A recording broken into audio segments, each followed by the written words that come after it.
What a crowd. So this is their all-time record crowd of this place. Can you believe it? Wow. That's terrific. People want to see something great happen with our country. It's very easy. It's very easy. A friend of mine, a great musician, said, you get the largest crowds for somebody without a guitar, which I understand what he meant. But it's simple. You know, we love the country. We hate to see what's happening. And it's going to be changed. We're going to change it. We're going to change it fast. We're going to change it fast. Amazing. So, a couple of things. I have to congratulate you. You have a football team that's doing pretty good. Clemson. Clemson. Doing very well. Doing very well. I've been hearing a lot about them. Can they go all the way? I think so. Maybe.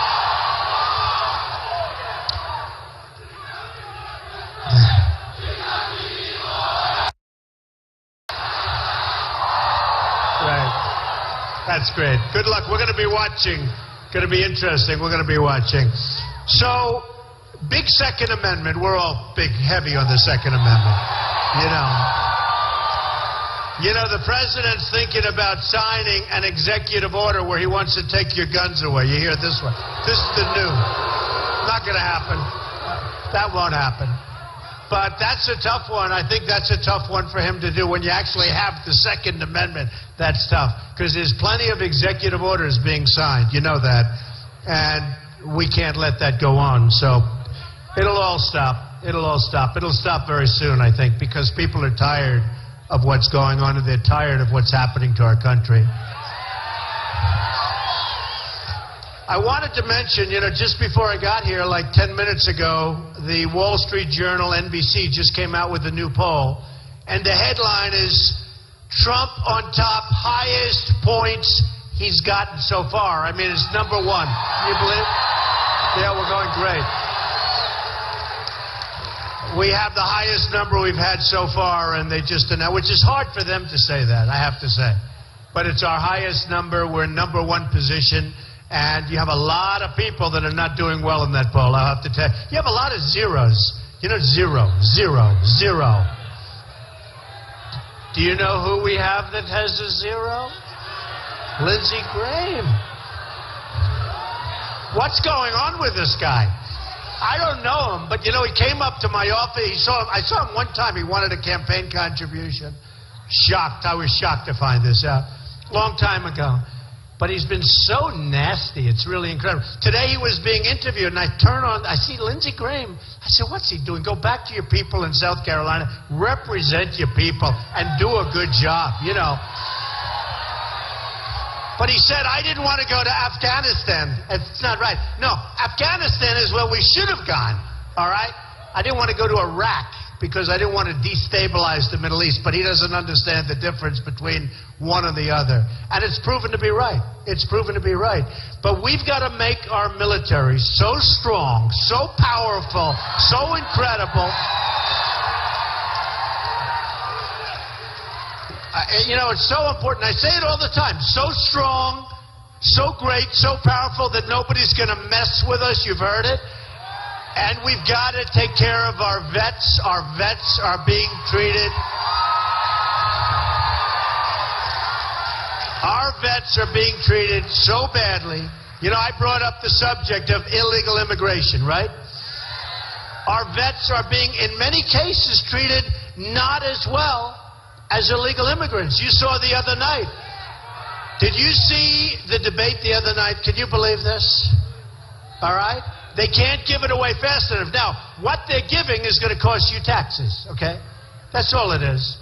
But they're talking about, for illegal immigrants, Social Security, so many other things. You know, in Los Angeles, 50% of the people getting driver's license, you get a driver's license in Los Angeles, 50% illegal immigrants. And you have to stop it. And we want people to come into the country, but they have to come in legally. They have to. Have to.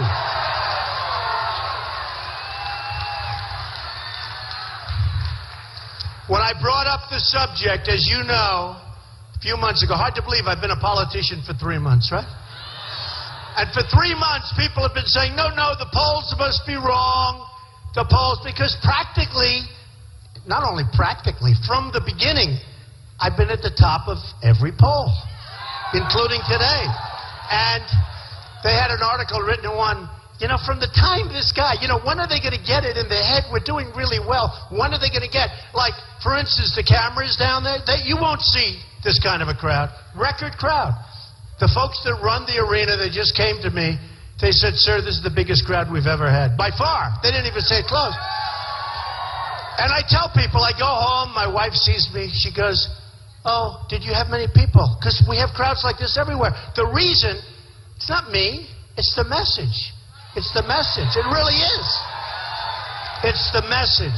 But they have the cameras. Look, live cameras. CNN, Fox, everybody. MSNBC, everyone. And they have live cameras, but they don't ever scan the room. Because if they scan the room, what happens is you'll see this kind of outpouring, and it's an outpouring of love. It really is. It's an everybody, MSNBC. Look, they don't want to move. Unbelievable. Oh, it's the thing I've learned most. And somebody said, what have you learned the most? Thank you, darling. I love you too. They said, what have you learned the most? What's been the biggest surprise? And I can't say about all journalists and all of the media, but a tremendous portion of the media it's so dishonest. It really is dishonest. They don't report the facts. Now, for some people, they report more than the facts. I have to be honest. They have their total prejudice. And for some people, they report things that are opposite. I mean, literally opposite of what I'm talking about. We had one case recently where we were actually in New Hampshire. We had 5,000 people. We had packed. And this was in a small auditorium. And then they had another one next door. And then they had the kitchen. It was in a school. People filling the kitchen with closed circuit. And then Hillary,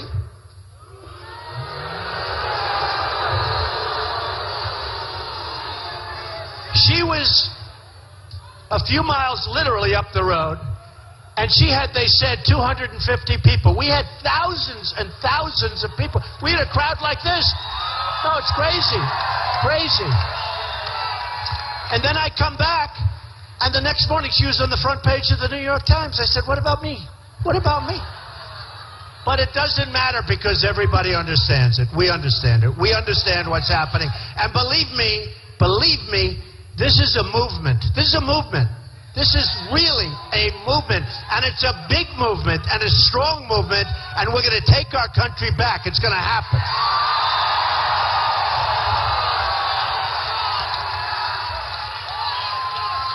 So, I love polls. When I did The Apprentice, I loved ratings because I always had, right? And what happened is I said to the people at NBC, who are terrific people, I had a great relationship with them. Of course, in the end, they thought I was too controversial, so they did a number on Miss Universe. So what I did is I bought them out for peanuts and then flipped the whole thing. It was such a great deal. You would have been so proud of me. You would have been so proud of me. Oh, the deal. Oh, the art of the deal, there's nothing like it. But with The Apprentice, it was 14 years, 14 seasons, like 12 years. Did so great. Always did great. One of the easiest sells for advertising. So they came up to see me, including the head of Comcast, Steve Burke, who's actually a fantastic guy, head of Comcast, head of NBC, head of reality for NBC. A group of guys, they came up to see me just before I announced I was going to run for president. And they said, Donald, we'd love you to renew. And Mark Burnett called, please renew, please renew. Everybody renews. Nobody doesn't renew. Big actors, big stars, they renew. I said, Mark, I'm not. I'm going to run for president. We're going to make our country great again. We're going to do it. We're going to do it. And NBC didn't believe me. They didn't believe me. Nobody believed me. Nobody thought I was going to run. They said, why would he run? He's got a great life. He's got a beautiful family. He's got a great company. Don't forget, when I filed, everyone said, well, maybe he won't file. Maybe he's not as big as we thought. Turned out I'm much bigger. When I filed, they couldn't believe the numbers. In fact, I was going to file even if I didn't run, I'll be honest with you. And I said, because it's all been sort of interesting. And it takes guts to run for president. It really does. It does. Because, you have everybody shooting. I've never done it before. I've never been a politician. I hate to even say I'm a politician. I hate using the expression. I actually keep saying I'm in the real estate business. I just can't get over the politicians. I can't do it. I've made so much money. I've made a fortune dealing with politicians. And, they're all talk. They're no action. They're never going to bring us to the promised land. It's just not going to happen. Just not going to happen. So with NBC, Steve Burke, the guys, they came in, and they really want me to do it. I said, no. And then they said, well, we think you're going to do it, because I wasn't 100% sure. That final day, I told my wife, man, this is not so easy. And I took a deep breath, right? Sometimes we have to do that in life. And it's really, I've never told this story before. I've so many speeches, so many people. I've never told it. I took a deep breath.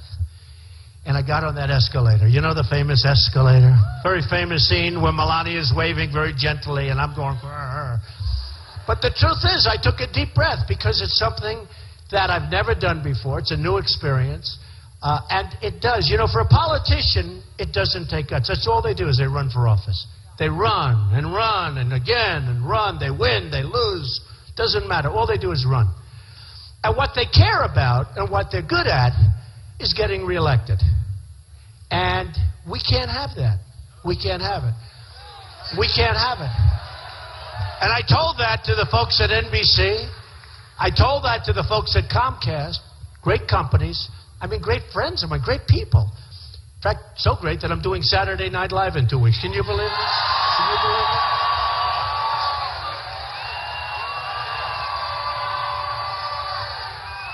I'm looking at these folks back here. There's got to be a big hole right in the middle. What is that hole?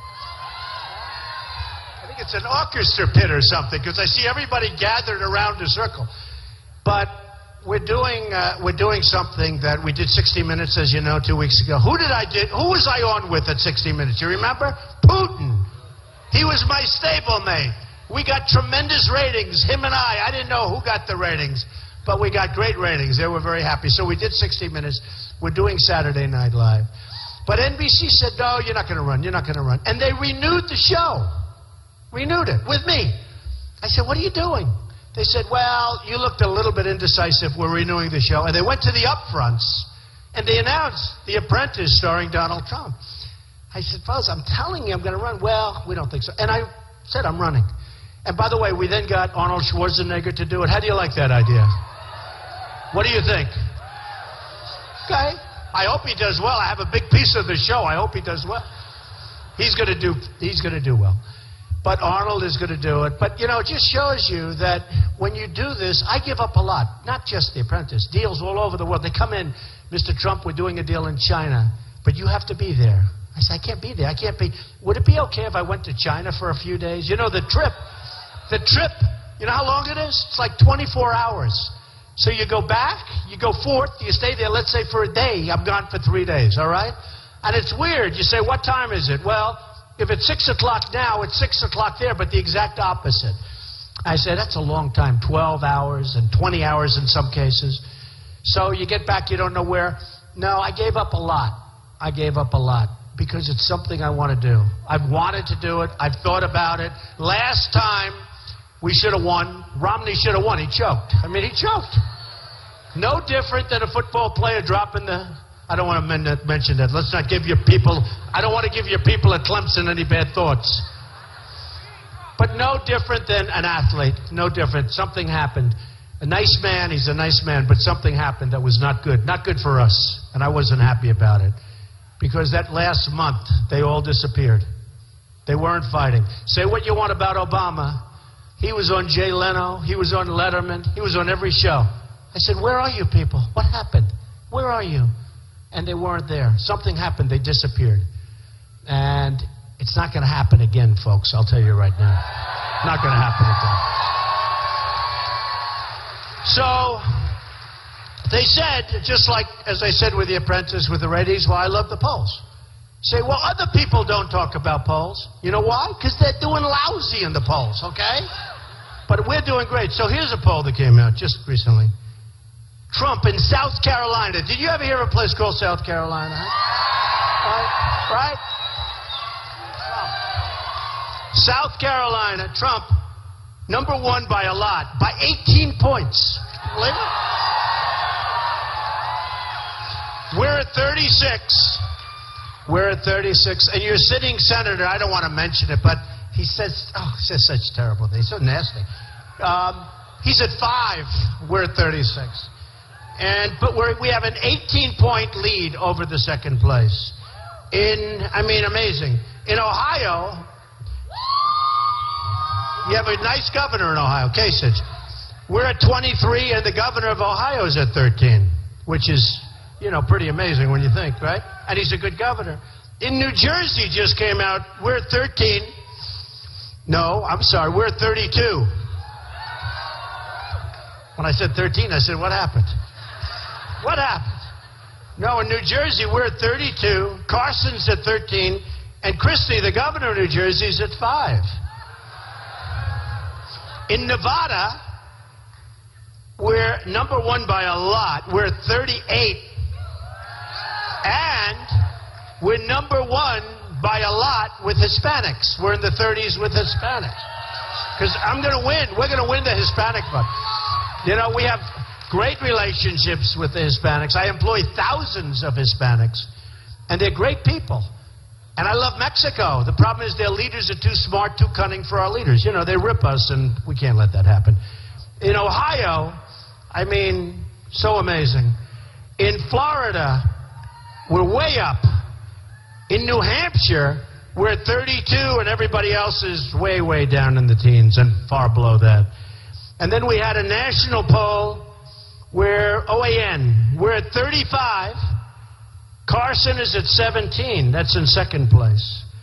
And my favorability has moved up to 67, which they say is like a record. I don't know why. They don't know I'm actually a nice person. And this is Connecticut. I'm at 34.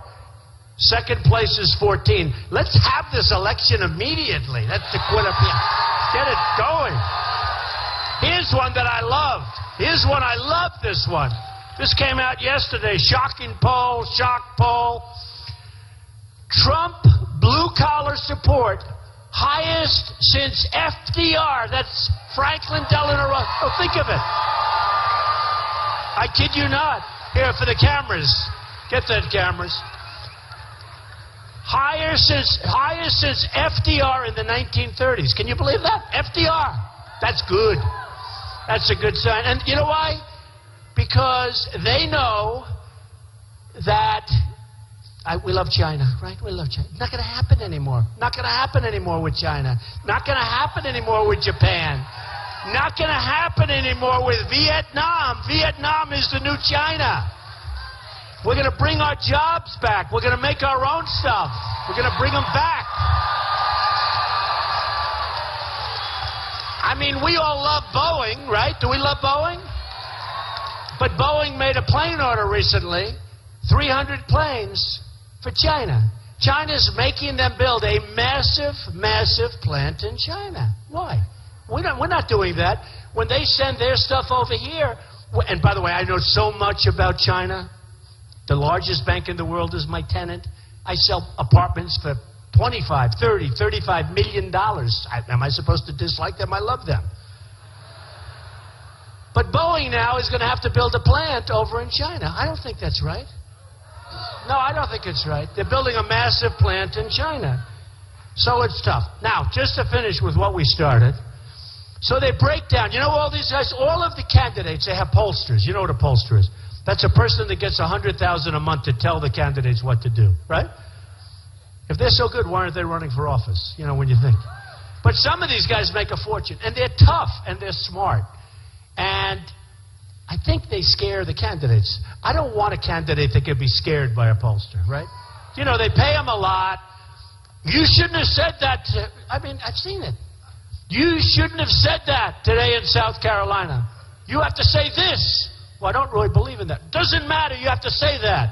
You want to get elected. Who wants this stuff? You know what? If you can't get elected, you can't. You got to do what's right. So I said, I have known, somebody said the other day, Mr. Trump has spent less money than any other candidate, but he's got the best results. No, think of it. No. It's true. I've spent less money. I have far more money. All these guys, they say, so-and-so raised $3 million today. So-and-so raised $5 million for the month. I got $1 billion. If I have to spend it, we'll spend it. I got much more than that, but I don't want to go totally crazy. And it's going to take us through the primary season, and I don't think, so far I'm way under budget. Nice to be under budget. You don't hear that about government. But I thought up until this time, I would have about $20 million spent. I spent like peanuts, a tiny fraction. But I thought I'd have 15 or 18 or 20 spent on advertising. But I'm getting so much. Look at all those cameras. They're all live. No, it's unbelievable. All right. So every time I make a speech, I have all these cameras. Other guys have nobody. They have the local reporter. Here's the problem. You have to make a different speech every time, because when you're on live television, how can you make the same speech every time? So it's, not so great. But what happens, and it's to me amazing, when you're on a show from beginning to end, and then you're on the next show from beginning to end, a little different subject, like this much different. Then you have the next one. Then you turn to another network, and it's Trump, CNN, all Trump all the time. You can't advertise because people would OD on Trump. They get sick. They go throw up all over. It's too much. It's true. So what happens? It's true. You got a whole thing. They did a thing the other day in one of the networks. And it was like the first 15 minutes. They go about 15, 18 minutes, and then they hit you with the commercials, right? And they did a thing on Trump with this and that. It was full fine. And then they said, all right, we'll be back in just a few minutes. More Trump. We're going to be discussing like a different subject. I said, what? In fact, I like to TiVo it, right? It's impossible to watch because it's so voluminous. Normally you'd have like a minute here, a minute there. But you got 1 hour here, 1 hour there. After like 3 hours, you've watched 2.5 shows. You can't do it. So if I advertised, it's too much. Do we agree? Too much. So we'll save the money, give it to charity. We'll do something, right? We'll do something.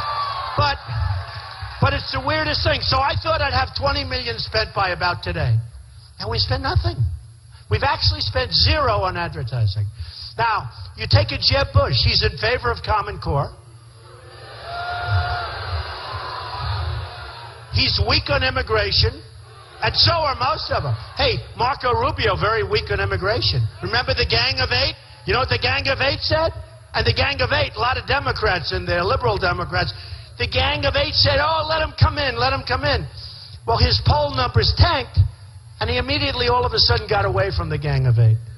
That's what, you don't want that because that's false. That's a false messenger. It's really a false messenger. Gang of Eight. What? Oh, medic. Oh, go ahead, take that. That's more important than all of this. Go ahead, a medic. Hopefully they're okay. Are they okay? They're okay? Oh, she just fainted. You know what? That means she was excited. That's okay. Make sure she's good. Those are my best fans. The ones that faint, I love the most. That's fine. Okay, everything good over there? Okay, take your time. Take your time. Make sure she's perfect. I noticed they have a couple of ambulances right outside just in case. But that's great. I love you too. I love you too. I love you too, but I love her and I want to make sure she's okay. Is she okay? All right, good. I think they're going to be fine. Everything good? Let's get going then. So in the poll, they have, first choice is Trump by a lot. They have on the economy, pretty important, right? Trump, 67.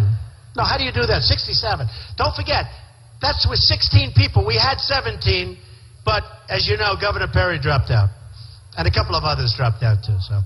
So we're actually down to 15, 16. I don't even count. So many people. You go on stage, you got all these people, you don't even know who they are. But on the economy, and you have Governor Walker dropped out, a very nice guy too. Both nice people. Although they tried to kill me, they tried to get me. On the economy, Trump, 67. Second place, like nothing. Illegal immigration. We got to stop. We got to build that wall. Got to build that wall. Got to build the wall. Illegal immigration. Trump is 55. Second place is 13. Second place. Remember Bush with the act of love? Right? They come for love. He's talking about a different kind of love. Look at this guy. He knows. On foreign policy, Trump 34, second place 12 and 13. On ISIS, I mean, can you believe? We used to have General Patton. We used to have, think of it. And these were unpredictable people. I need unpredictability. We are so predictable as a country. On trade, on military. Remember when President Obama said, yes, we will be leaving Iraq on this date. Right? So the enemy sat back and said, oh, why should we be fighting? Let's wait a year ago. So they go hide. We leave and they knock the hell out of everything. Many of those enemies turned out to be ISIS. We need unpredictability. Can you imagine General George Patton? Think of it. You know what I mean. Right? Right. No, I'm watching television, and I'm hearing all of these dates. Yes, we're going to attack in 2 weeks. We're going to go from the front. We're then going to go here. We're going to... Then they attack, and it's brutal because they're so prepared. The whole thing is crazy. But when Obama said, we're leaving Iraq... Now, I said we shouldn't have been in there because it's going to destabilize the Middle East. In all fairness, I was right. You know, I told you, we're going to build the greatest military. We're going to build the greatest. But we got to know when to use it. We got to know when. We got to know when to use it. Because right now, we spend $2 trillion. Think of it. $2 trillion. Lost thousands of incredible people. Thousands. We have wounded warriors who I love more than anyone. We have wounded warriors all over the place. Yeah. And you know what we have because of our incompetent leaders? Nothing. Remember I said, look, you're in. Take the oil. Remember I said, they said, that's a sovereign nation. That's a sovereign nation. That's not a sovereign nation. These are people that are not very honest people. Believe me, you've seen it. You've seen it. They have taken advantage of us to a fare thee well. I heard one of the candidates I'm running against the other day say, we have to show Iraq that we mean it.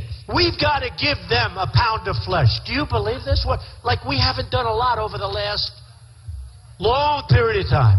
One of the longest. Actually, Afghanistan just turned out to be the longest war for us. The longest war we've ever had. We should have been there. We should have been there. Had to stop it. You know, they're right next to a place called Pakistan, right? And you know what Pakistan is. So to a certain extent, you have to know where to go and what to do. But we are going to end up being so strong and so powerful, but we just need some leadership. We got to have the right person. So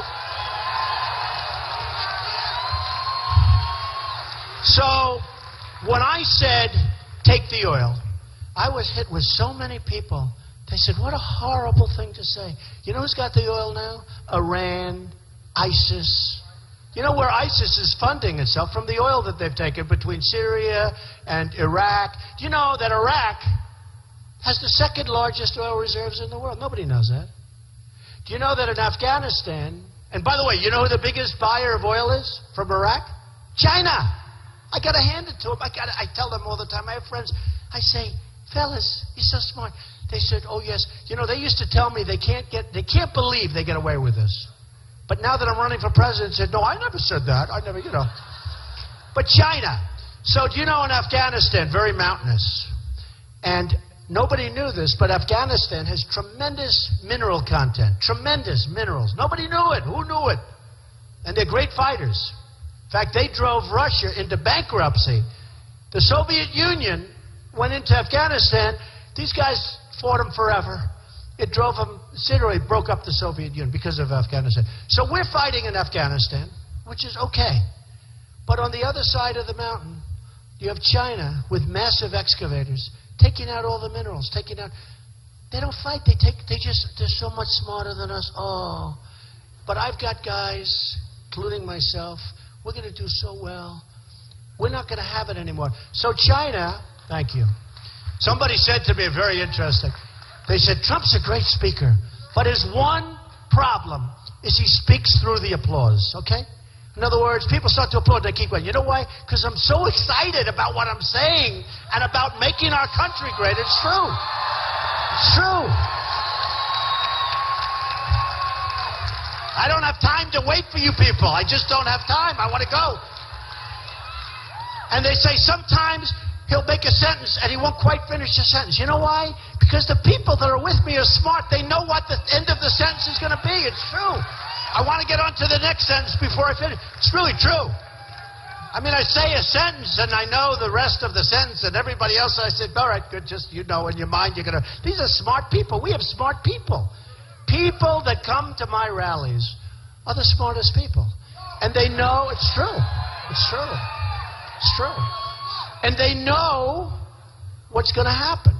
And they know that we're going to do a lot of cutting, but we're not going to hurt anything. First of all, we're going to save Social Security. You know, people have a contract. People have a contract. And we're going to take care of Medicare, Medicaid. We're going to do things that never... We're going to terminate Obamacare, which is turning out to be a total disaster. Terminate. We're going to terminate Obamacare.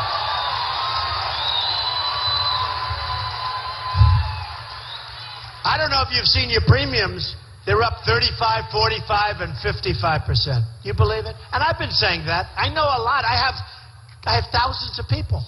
And I understand. It's up. And it was all a lie. 28 times it was a lie. You're going to keep your doctor. You're going to keep your plan. You're going to keep everything. And a lot of the Democrats that approved it got swindled because they would have never approved it if they knew what was going to happen. But we're going to terminate Obamacare. We're going to replace it with something that's going to be great and a lot less expensive for you and a lot less expensive, frankly, for the government. You know who makes the money with Obamacare? I don't know if you know. The insurance companies. They were big, big supporters of Obama. And the insurance companies, and they have artificial lines around every state. So if I have thousands of employees, let's say in New York, and I want to get a plan, I get one bidder. I get like one bid. Now, they'd rather have that than have them have the right to come to South Carolina, New York, New Jersey, Florida, all over the place, and bid against all the other companies.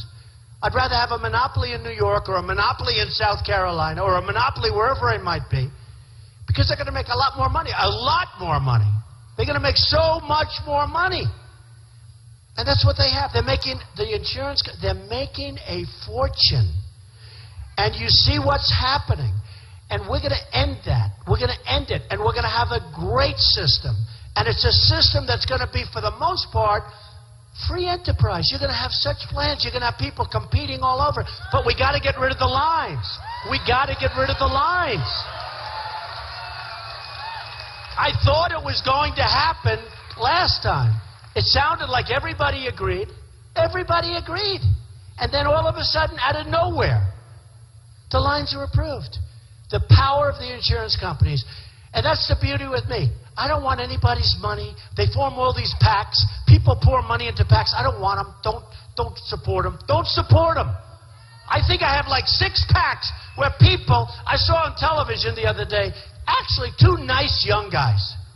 They did a PAC. I think it was called after one of my books, The Art of the Deal PAC. Nice guys. I think it's probably fine.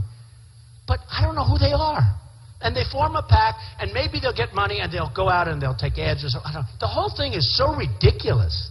It's ridiculous. But I'm not selling myself to special interests or insurance companies or lobbyists. And when it comes time to do the right thing for our country, when it comes time, and when the insurance companies would call up the other, for instance, Hillary, she's got money. She's got $78 million. No. But by the way, it's the way this is. Hey, Jeb Bush has $125 million. You know where he is in the polls? Bull. But honestly, money is not as big a factor. That's another thing I've learned. money is less of a factor because some of these guys have had money. It doesn't. If you don't resonate, if you don't get there, all the money in the world is not going to help. If you're in favor of Common Core, if you're in favor of, weak immigration policies, people want to see our country have a border. They want to see it. And you can have all the money in the world. You can have all the money in the world. It's just not going to help. It's just not going to help. And I'm convinced. By the way, the other thing, and I have to tell you, the other thing I've learned is how smart the public is. It's incredible. I'll have an article, and I don't want to go into some of them, but a lot of them, the few of them where they said, oh, well, this spells the end for Trump. I said something, right? And they said, oh, this is the end. And then a week later, the new polls come out, and I go up 10 points. It's the weirdest thing. Because people get it. They're really smart. And what I've really learned more than anything else, I think, is how smart the public is. These guys can be dishonest as hell, and they are. Not all, but many of them. I'd say, most. They can be so dishonest, and yet the public gets it. It's a beautiful thing to see. Even me, I say, well, you read this stuff, you say, I guess that's the end of me. There's so much for politics. I'm going down to Doral, and I'll fix up a green. All these Doral people. But no, it's serious. And then all of a sudden, the results come in a week later, and it's like incredible. I'll give you an example. So every poll said that I won the debates. I don't know, but I think I did well. I did well. I mean, I was asked horrible questions, nasty questions. These other guys did not even be asked questions. Mr. Trump, Mr. Trump, Mr. Trump. Question after question. I'm saying, what's going on? It's like a barrage. Then finally they get to another person. Mr. Trump said this and that about you. He said you're a sleazebag. Would you respond? And then, Mr. Trump, you will respond. The whole night, it was crazy. It was like a reality show. It was crazy. It's true. It's very unfair. But every poll, Drudge is great. Drudge, Time Magazine, Slate, 3, 4 others, they all had me winning. I turned on the television after the debate. Well, I don't think Donald Trump did too well tonight. I'm saying, what did I do wrong? What did I do wrong? But in the meantime, then my polls go up. No, there's great dishonesty, unbelievable dishonesty in the media. Unbelievable. The beauty is the people get it. The people are really smart. It's incredible. So I just had that. By the way, just to finish on the polls, here's the one that you'll like. How things work in D.C. Trump, 60. In other words, who's going to change how things work in D.C.? Not good. Although I am building one beautiful hotel right on Pennsylvania Avenue. That I can say. The old post office. In real estate, always get the post office. They were there first. They always have the best locations. That's what I have. But the other one that I think you're like, best chance of winning in November. Best chance. All right? Trump, 47. So, that's pretty cool. That's pretty cool. That's pretty cool. So we have, right now, 93 million people out of work in our workforce. And yet, you see the statistics on the business shows. Oh, 5.2, 5.3. It's nonsense. It's nonsense. It's just so bad. It's not that way. And the reason we have all these people, let me tell you, if it was 5.2, 5.3%, we'd have 10 people out here. Although you got a lot of other problems, like the military, the vets. I could go forever. But just, the economy is so important. So we have 93 million people out of the labor force. 93 million. We have, as of now, 50 million people in our country in poverty. 50 million. 50 million people. We have 46 million people on food stamps. Who would think this? Seriously, who would think it? We have all sorts of problems. We have problems that I don't think we've ever had the problems we've had. And because of the fact that we're not respected as a country, other countries are looking at us as a weak group, as weak. So when Putin was on 60 Minutes 2 weeks ago with me, when he was on the show, I watched him very carefully. And I said, hey, he's doing his thing. He's doing his thing. He had such confidence because he doesn't respect our president. He doesn't like our president, but he doesn't respect our president. He goes, this guy, wise guy, he goes, neither do we. That's nice.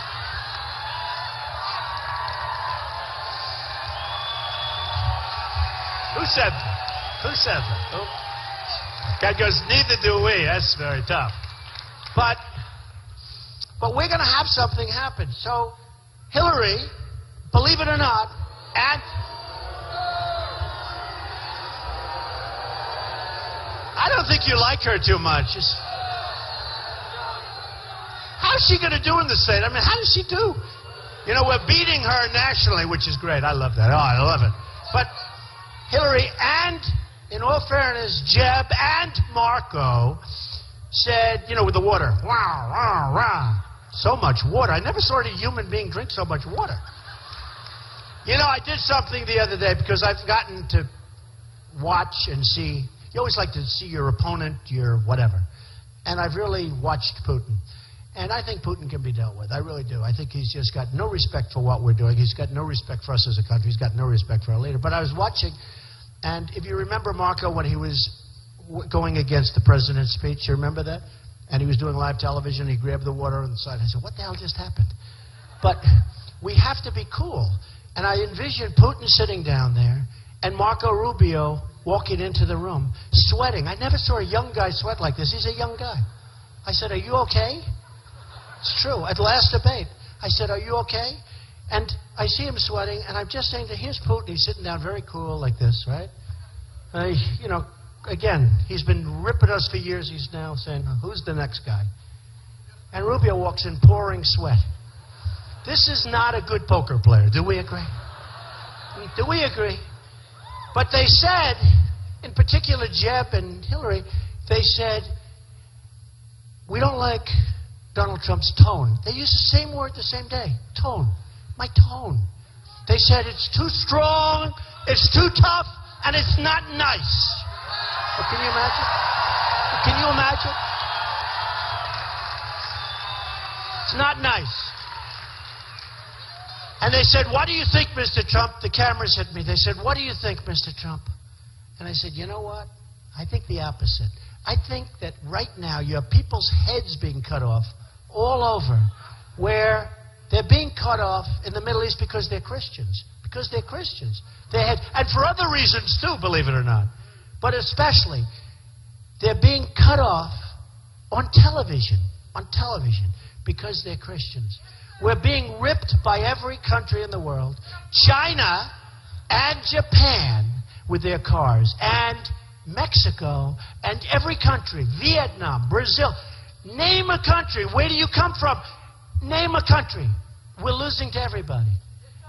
We're being ripped by every country in the world. We need a tough tone. A woman came up to me and she said, I love you, Mr. Trump, but I just don't know if you're a nice enough person to be president. And I am a nice person. Believe it or not, I have great relationships with people. I help people. I love people. I do. I love people. That's why I'm doing this. I could be doing other things. I could be doing other things. But she came up, she said, but are you nice enough? And I said, you know, I'm really nice. But I'll tell you, it's not going to be nice. It's going to be competence. I'm really, really competent. This is going to be about competence. We're tired. We're tired of... We're tired of being the dummy of the world. We're the dummy of the world. We're like the big bully that gets beat up. You ever see a bully get beat up? I had one time, a long time ago, in school, a real bad, like a bad person. And one day, I rapped him. Because I'm strong, like some of these guys. And he went out. And all of us, I felt so great. But you know what? When you can do that to a bully, do you ever see a bully unconscious? Okay? We're like the big bully who's unconscious. Everybody's beating us. We don't win anymore. We don't win anymore. We're going to. No, we're going to. You're going to have, I say it, you're going to have victories coming out of your ears. You may, you will. Believe me. Believe me. Believe me.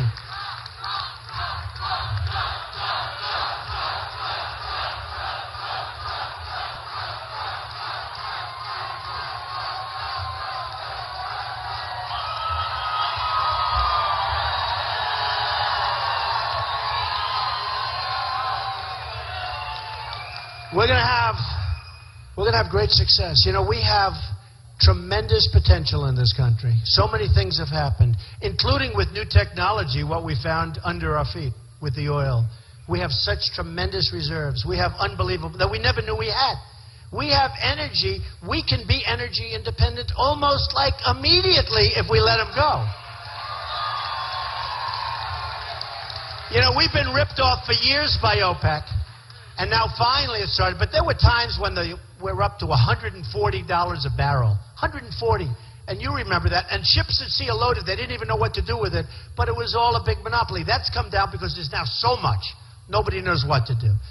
But we can't sell offshore. We can't do anything. There are so many things. We're going to get that $19 trillion of debt. We're going to get that down bad, fast. Fast. We're going to get it down fast. And we're going to get your taxes down. You know, I put in a plan the other day. And I said, and you saw it, right? Good? And it's gotten, you know, generally, I mean, among a lot of great groups that I really respect, unbelievable reviews. We're going to simplify. We're bringing down the rates way down. We're really taking care of the middle class, the middle income. Really, really taking care. And it's a dynamic plan, and it's going to turn us. So we have right now, listen to this, $2.5 trillion offshore, money that wants to come into the country. For 3 years, Democrats and Republicans, everybody has agreed, we agree, it should come here. But the taxes are so high, and the complexity of getting in because of our stupid tax code is so bad, that they can't get it in. But everybody agrees that the money should, $2.5 trillion. I think the number's much higher than that. Now, if we got that money in, $2.5 trillion, what we could do with our roads and with our this and our hospitals and our airports, we're like third world airports. I mean, all over the world I go to airports, the most incredible things you've ever seen. You come home, you land at LaGuardia with potholes all over the place. You land at Kennedy, you land at LAX, you land at Newark. It's like from a different world. We're like a third world country. We're like a third world country. People that used to look up to us now blow us away with their highway systems and their schools. How about our schools? We spend more money per pupil than any other country in the world, in some cases by double and triple. And we're number 28. You have third world countries that have a better educational system than we do. You explain that. Okay? And a part of that is Common Core, which so many people support, that I'm running against. So we're going to end that. Big part of it is Common Core. So I look at what's happening. I see what's going on, and I see it so clearly. I see when Japan is selling a friend of mine excavators, and he's always bought Caterpillar, but now he's buying Komatsu. He buys Komatsu because they've devalued the yen to such a level that Caterpillar, and you see what's happening with Caterpillar and others, but they can't compete. And my friend's depressed, and he comes to me. He's a big excavator. He's got a lot of stuff, a lot of equipment, buys a lot of stuff. Always bought Caterpillar. And he comes to me and he goes, I'm so sad. Why?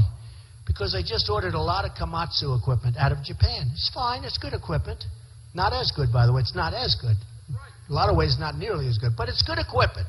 It's acceptable stuff. But he felt badly. Because he said, all my life I've ordered Caterpillar. Now I'm buying Komatsu. Because they devalued the yen.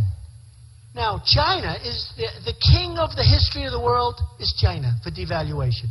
They are killing us. Hundreds of thousands of jobs have been taken away from our country. You're going to see it with Boeing. I hate to say it. You're going to see it with Boeing. You watch. You watch. Watch what they do with Boeing. Unless I get in which case, don't worry about it. Don't worry about it. Don't worry about it.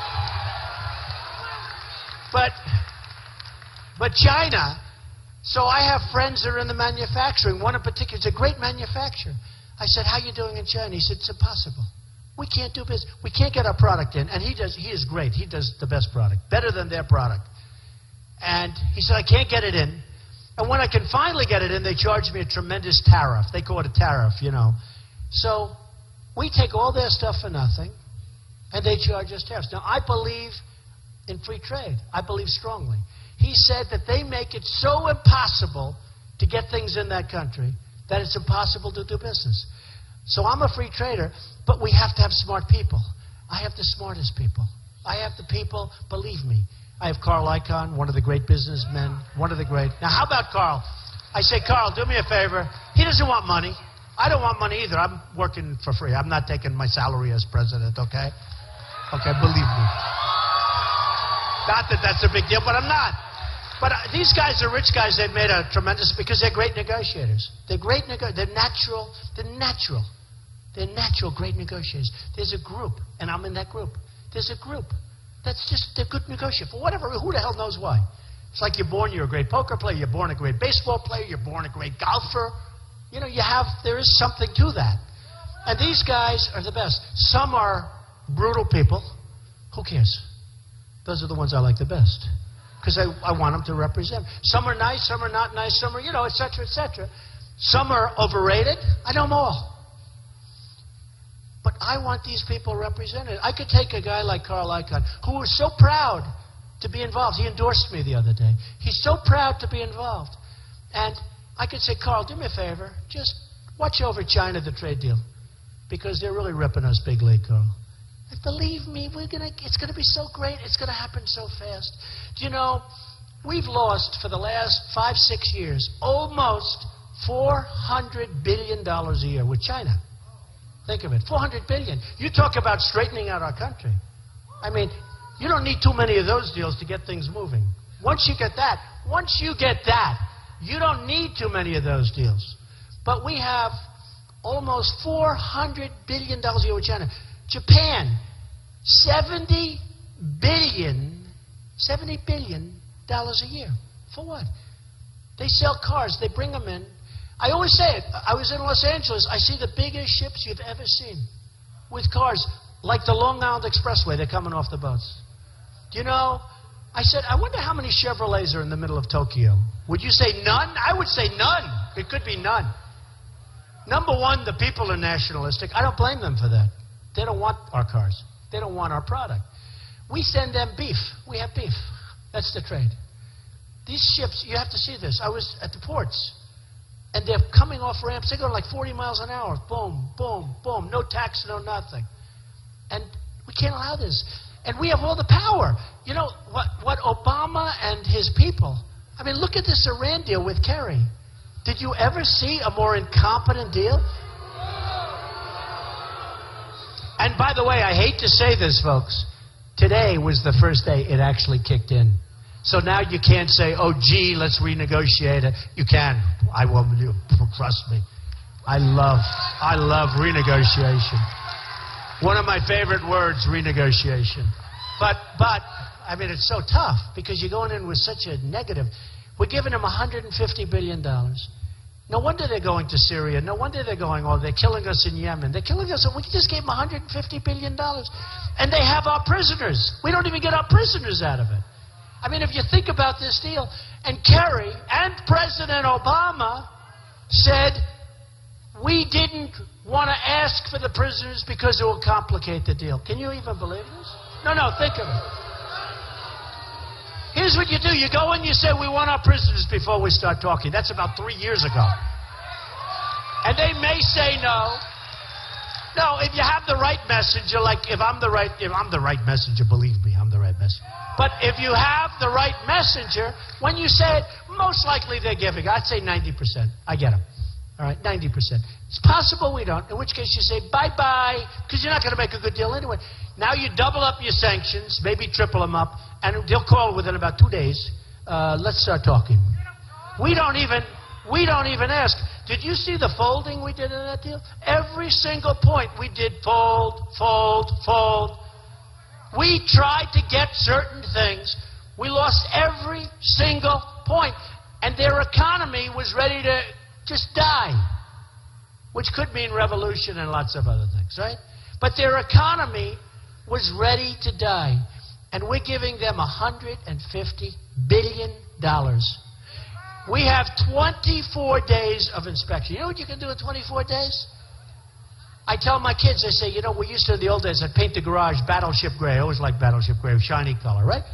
Battleship gray. They can clean it up, fix it up. Because before you get to the 24 days, you have to go through a whole legal process. So the 24 days could be much more. But the greatest of all is where they agreed that they will self-police. They're going to Iran. They're going to self-police. So we talked about the prisoners, but the other day they said, we will now negotiate with the prisoners. So the deal's already done. Now they want to open. But they want 19 people. Okay? Think of it. They want 19 people, and they want other things. He said, 19 people and other things. You know what the other things are? Lots. And we get 3. They won't give us the 4th. They're now going to give us 3. They don't want to give us the 4th. We are so stupid that we can allow this to take place. And what it's going to do is lead to nuclear proliferation. It's going to lead to it. Yemen, all these places. Do you think they want Yemen? They don't want Yemen. They want Saudi Arabia. Look at the border. They want Saudi Arabia. And we sit back and let it happen. We can't. We don't have, I'm telling you, I will straighten things out quickly. But you don't have that much time. You don't have that much. You can't go another 4 years with Hillary. It's the same thing with Hillary. You can't do it. You can't do it. You can't go because it's going to be the same old stuff. It's going to be dishonesty. It's going to be all of the stuff that you're watching. The emails. How does anybody... Petraeus gets a 2-year suspended sentence. And he was a general that everybody liked for doing 5%. I don't think anything's going to happen to her because she's being protected by the Democrats. I don't think they're going to let anything happen to her. It's hard to believe. I mean, if that was anybody else, if that were some Republican, the clinker would have been shut about a year ago. It's true. I don't think it's going to be a big point, but I don't think anything's going to happen. So we have so much to do. We actually can do it fast. We can get things going. I move quickly, honestly. We're going to get things going quickly. What we can't do is go another 4 years. If we go another 4 years with this kind of mentality and thinking, we're not going to have our country back. We're not going to have our country as we know it. We're just not. It's so important. We're just not going to have it. So, it's such an honor being here. And you know, I have to tell you this. I love you too, darling. Oh, look at you. Whoa. I love you too. I love everybody in this room. I really do.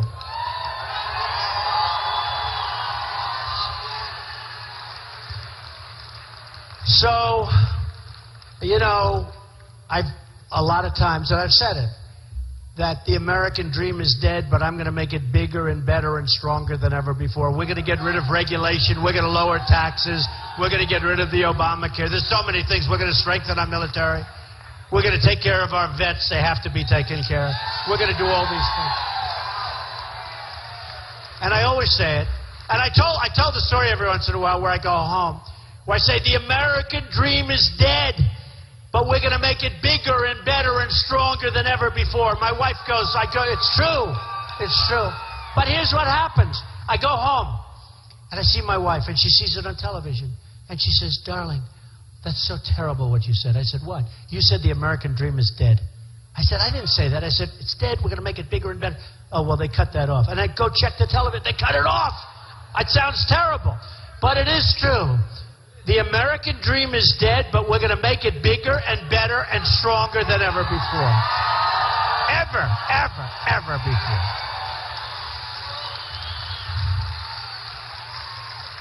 And I'll tell you what, and it's a big promise, but I will do everything in my power to do it.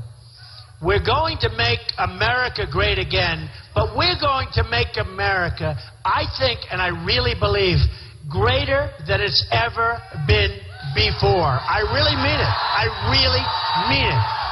So I want to thank you all. Thank you. Thank you. Thank you. Thank you. Thank you, man. Thank you, everybody.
See, we have to know how to improvise, right?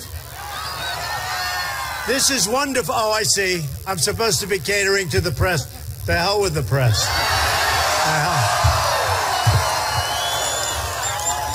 That's the problem with our country. They don't know what to do. I will tell you, it's such an honor, such a great ship. You know, I was on the Iowa recently. Pretty much of a sister. Which one's bigger? They're both pretty good. Which one's bigger? These are the largest guns ever made in the United States. And we love the Second Amendment, right? Right? Oh, they are big. And we're going to learn how to use our guns because we're never going to have to use them if we do that. You know that, right? Because we are going to build our military so big and so strong and so powerful that we're not going to have to use it most likely. But you have to use the word most likely because the bad people out there that are taking advantage of us, they have to know there's a good chance that, yes, they'll be in big, big trouble. You know, we have to show some unpredictability. You understand that, right? Do you remember when President Obama said, I will leave Iraq on a certain date? The enemy just sat back. They said, I can't believe they're telling us. They just went back. They went back into their corners, and they waited. And as soon as we left, they came out. Unpredictability. General Douglas MacArthur, right? From this area, right? One of my all-time favorites. You know, in the history of West Point, he had the highest average. I'm a big person for academics. I've always been, people don't know that about me. But I'm a big person. I believe in it. I always loved school. I always loved academics. But General MacArthur had the highest marks in the history of West Point. That's what we like. I like that. You know, it's only one thing. It's only one thing. But it's something. It means like there's a good level of intelligence, which we can use. Do we agree with that? So we're going to talk about our veterans a lot in a little while because we're putting out a plan, and we're putting it out today. We're giving it to the press. Press has actually been very nice to me lately. They've been saying, gee, he's winning again. But I was never losing. It's true. No, they've been very, very nice. No. They've been very, very nice. Hey, by the way, pan the cameras over here, folks. Just pan them for a second. Pan them over here. Show them the kind of crowd we have. You know, they never like doing that. They never like, what a crowd. They never like doing that. You know, they never like doing that. They never like, what a crowd. They never like doing that. They actually say, this is where Paul Ryan and Mitt Romney got together, as you know, when they announced the vice presidency, right? And my guys say our crowd today is even much bigger. That's pretty good, I'll tell you. I'll tell you, that's pretty good. That's pretty good. Look at all these people. But I love you too. Who said that? Who said that? I love you too. But I was going to say, so, you know, so we won every poll for 100 days. And then it happened. A poll came out 2 points down. But they said in whatever the hell it is, you know, in that level of, in other words, but I don't consider that the love. I consider that, but it was a poll that I don't agree with. But every other poll has me up. And the next day, bigger than Benghazi with Hillary, bigger. No. Trump, finally, oh, they were so happy. They went, I have never seen a poll get more play than this one poll. Then other ones came out and they kept going back to the one. They just couldn't stop. But now what happened? NBC, as much as they hate doing it, you know, did you watch during the debate they had who's winning the debate? And it said Trump, Trump, Trump. By a lot. By a lot. No, it's true. Who's winning? On CNBC, they had who's winning the debate on the bottom, the streamer, right? And he kept saying Trump, Trump, at big numbers like 56, 58, 59, 39, you know, big. Don't forget, when you're in the 30s, 40s, 50s, and 60s, and you got 15 people, that's a lot. So they keep saying Trump, Trump, Trump, Trump. Then they announced it yesterday, and I came in third. Can you believe it? In the debate, they said he came in third. This guy, And I have to say, I thought it was terrible, because Governor Kasich, I thought he was a nice guy. But I've heard he's not. Always remember what you've heard. Not because a guy says hello to you nicely one time or 5 times. So I hear he's a very nice guy. But then about 3 days before the debate, I heard him going, they don't have, talking about Ben Carson and myself, they don't have the experience. I don't have the experience. I built a great company, one of the great companies. I employ tens of thousands, and over the years, tens of thousands of people have some of the greatest real estate assets in the world, have this incredible company, cash flow. And the only reason I'm saying it is because we need that kind of thinking in Washington. And I have this guy who's a managing director of Lehman Brothers, which almost took the whole world down, and he's saying, well, I don't know if Trump has the experience. Give me a break. Trump had. I mean, now, as far as Dr. Carson, you'll have to ask him. He's going to have to defend himself. But I can tell you, oh, do I have experience. I've been dealing with politicians all my life. They're easy, believe me.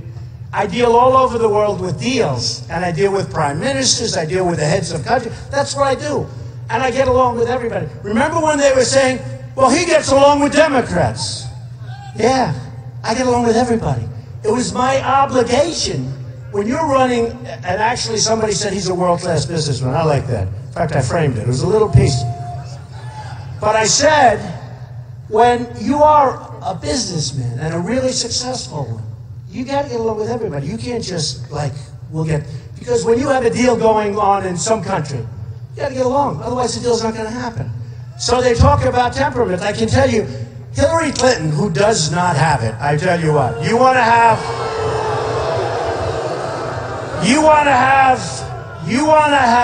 honestly, another 4 or maybe 8 more years of, you want to have another 4 or 8 years of being 3rd rate, 4th rate. We don't even know if we'll have a country left by that time. Believe me, it's a very important election. You know, I backed Mitt Romney. I backed John McCain. I was very disappointed both times. This time I said, I'm just going to do it myself. We're going to win. We're going to win. We're going to win. So, Jeb, remember Jeb? Do you remember him? Jeb Bush and Hillary on the same day. It was amazing. And they used the same. They said, I don't know if Mr. Trump has the right tone, meaning I was a little bit tougher than what they wanted to hear. So I'm saying to myself, we have China and every country in the world ripping us off. We have ISIS cutting off the heads of a person if he happens or she happens to be Christian. And lots of other heads also, by the way. So we have ISIS chopping off heads, drowning people. This is like medieval times, right? We have everything bad. We have Russia, and I would get along with Russia. And I'll get along with Putin. And he's not going to make us look bad anymore. But we're going to get along. He has no respect for Hillary. Putin, by the way, has no respect for Hillary whatsoever, and no respect for President Obama. None. He will respect us. That's all we want. We're not looking for trouble. Look at China. They're building unbelievable islands in the South China Sea. Unbelievable. One of the great projects. They're taking this stuff out of the ocean. Do you think they got an environmental impact statement? I don't think so. See, in this country, we can't do that because we'd have to get an environmental impact statement. We'd pay the consultants tens of millions of dollars. They'd say, no, you can't build that military base. There's a snail in the way. It's a protected species of snail. Oh, I do it.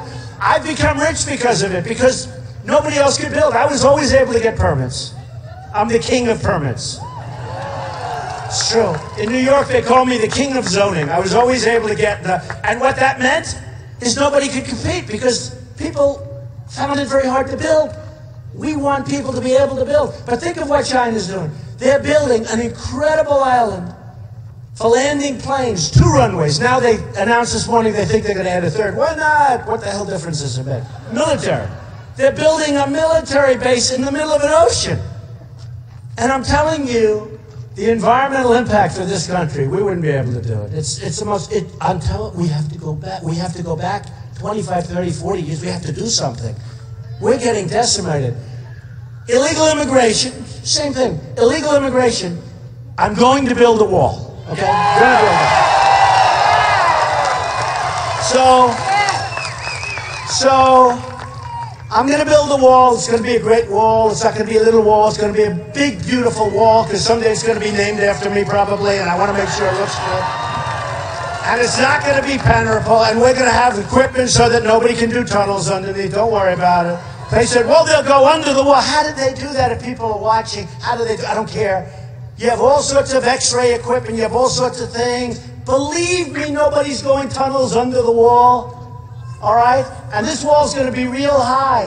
It's going to be real beautiful. It's going to be strong and powerful. And it's going to have openings so that people can come in when they're legally documented. It's going to be great. It's going to be great. And we're going to have it. But one of the reasons, and nobody knows this, one of the reasons the wall wasn't built, they couldn't get their environmental permits. Do you believe this? True story. Go back and look. They were having a horrible time with environmental permits because of certain insects and certain toads. And we have lost our compass. This country has gone crazy. The other day on one of the networks, a woman was infuriated because somebody on the show said, that person, a certain person, is a hard worker. Don't you dare say hard worker. Why? That's not the right thing to say. How dare you say hard worker? In other words, it's now politically incorrect. You saw this. Did everybody see this? It's now politically incorrect to even say hard worker. You can't say Merry Christmas anymore. You go to Macy's, who, by the way, were very disloyal to me. Wasn't for a lot of ties. I wasn't happy they were made in China, so what the hell can I tell you? I actually now make them in the USA. Can you believe this? Good. Cost me a little more, but we'll change that when we get them to stop manipulating their currency. We'll be able to make them in the USA, and it'll work. But Macy's was very disloyal to me. As soon as they heard, when I said illegal immigration, and they heard they were going to have a picket because there's ties and shirts, big deal, okay? And I got a call from the head of Macy's. Donald, they're going to have pickets in front of Macy's. I said, so what? I've had pickets all my life. I've had pickets. Everything I do, I have pickets. I said, just relax. And he was a friend of mine. I'll never speak to him again, by the way. That's the way I am. You know, you heard me when they said, what's your biggest fault? They said, my biggest fault is I'm nice to people too long. And then when they take advantage, I'm still nice. But at some point, I get too angry, too long, and they can never recover. It's my fault. I'm too nice too long, and then I get too crazy too, so it's one of those. But with Macy's, they were very disloyal. I said, listen, let them have their thing. They'll be there for a half hour, maybe 45 minutes, and then we're going to go to lunch. No, they said they'd pick it. Who cares? This is what we have running our country today. Who cares? And I'll never forget this one, because I'm in New Hampshire. I'm getting ready to make a speech. Tremendous audience. Tremendous. And I'm standing on the stair, and my phone rings. In fact, I said, well, I got to get rid of the phone. There's nothing worse than a phone ringing when you're making a speech. You pick it up, it's your wife. Hello, darling, how you doing?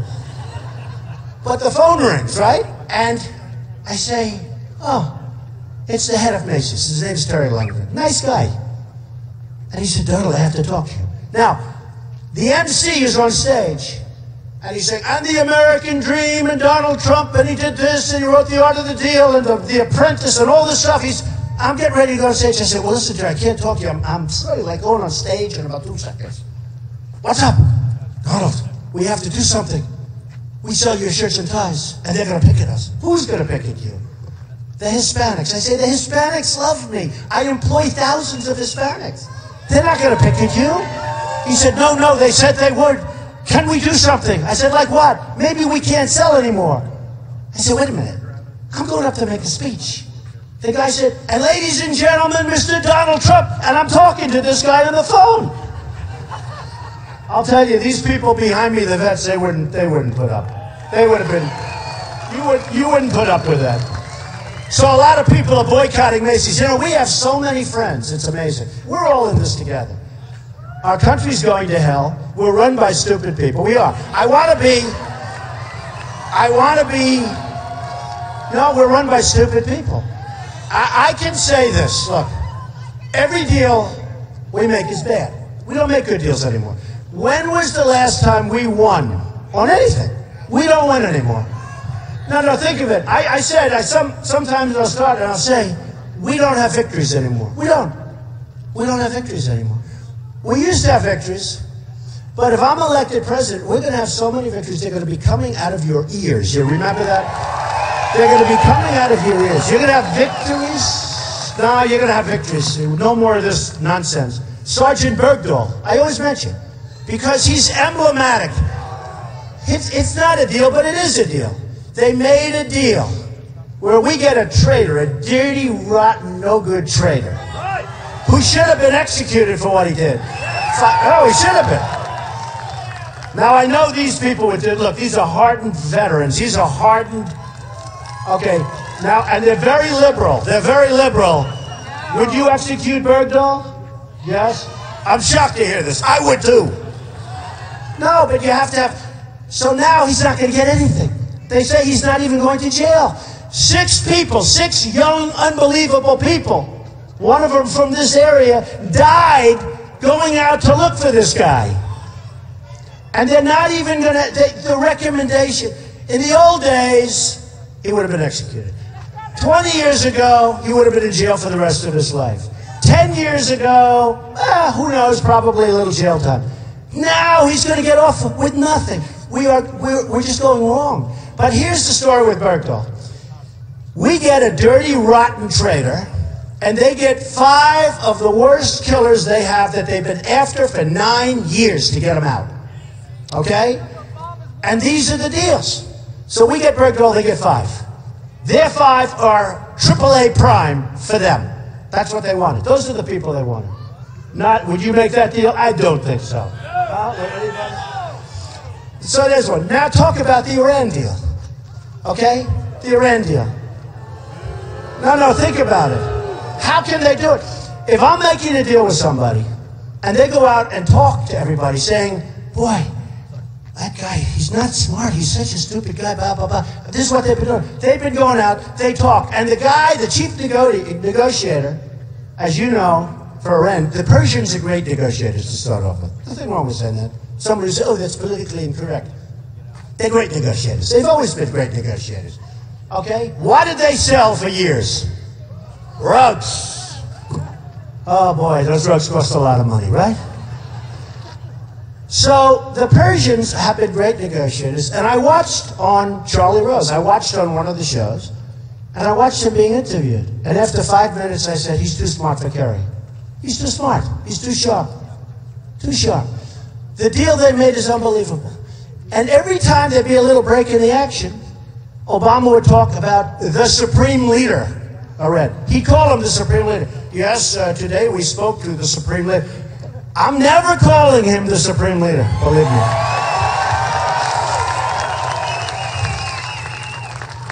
When I meet him, I'll say, hey, how you doing? But I will never call him. Can you imagine this guy? He's calling him the Supreme Leader. So anyway, so we have breaks, and they're dancing in the streets. The deal hasn't been made yet. Think of it. The deal hasn't been made. Although what people don't even understand, the $150 billion, before they even sat down, they got that. Because when I wanted to break up the deal, I was told by the highest source, well, the money is gone. We've already agreed. In other words, the fact that we agreed to meet, they're getting the 150. This is $150 billion. They don't need nuclear weapons because they can buy them. They don't have to. Why should they work? They can buy them.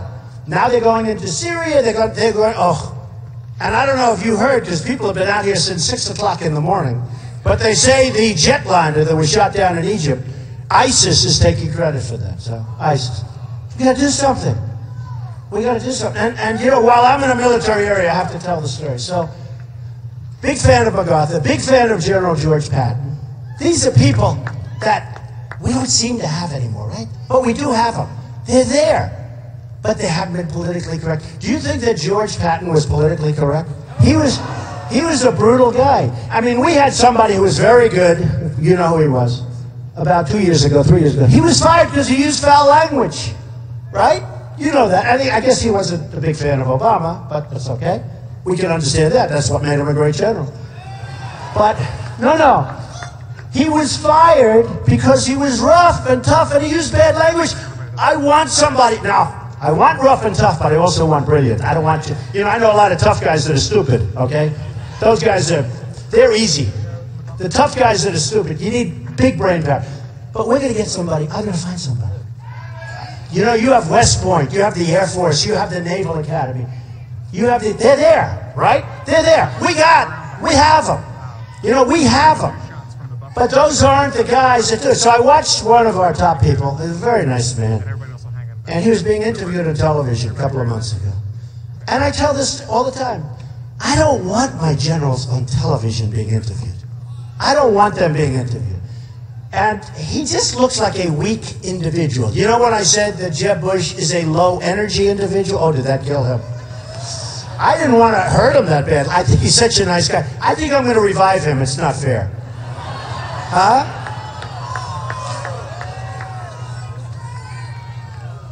Well, Ben Carson's a lower-key individual than he is, and I don't hear anybody. And he's a nice man. But Ben's very low-key. Honestly, I really believe we need somebody, and I was going to tell you that Hillary and Jeb said, Tone, we need somebody that has a strong temperament. We need somebody fast. We need somebody fast. Because we're losing so badly. We're losing so badly on trade. The military is what's going on. General Orellana the other day left. He was also on. Everybody goes on television. All these generals are television stars. I don't want a television. I guarantee you, General George Patton would not be big into doing Fox or CNN or anything else. He just wants to win, And the problem with going on television is that word, unpredictability. They figure you out. One little thing that you say incorrectly and the enemy has you figured. I don't want my generals on television. I will tell my generals, you're never going on television. For instance, had Obama said on Iraq, we should have never gone to Iraq, we did. Okay, and I said it in 2004, Reuters, July, and I'm the most militaristic person here, okay? And you got a lot of military people. I'm more military. See these two guys? Two tough killers. I'm more militaristic than them, but you got to know where and when. And what happened is we went in, and I said, where are the weapons of mass destruction? Well, they have them, they have them, they have them. It turned out to be wrong. Okay. And people can make mistakes. Hillary voted for it, as you know. I'm the only one.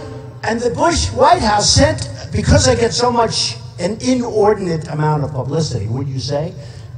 Even though I'm a developer, I end up in a front page. I said that we shouldn't go into Iraq because you're going to destroy the balance of the Middle East. Because for years, Iran and Iraq were whacking each other. For years, that's what they do. They fight. What's for dinner? Let's fight. What do we need this for? We got to rebuild our country. We got to rebuild our country. So I said, wait a minute. If you knock out one or the other, then the other one's going to walk in.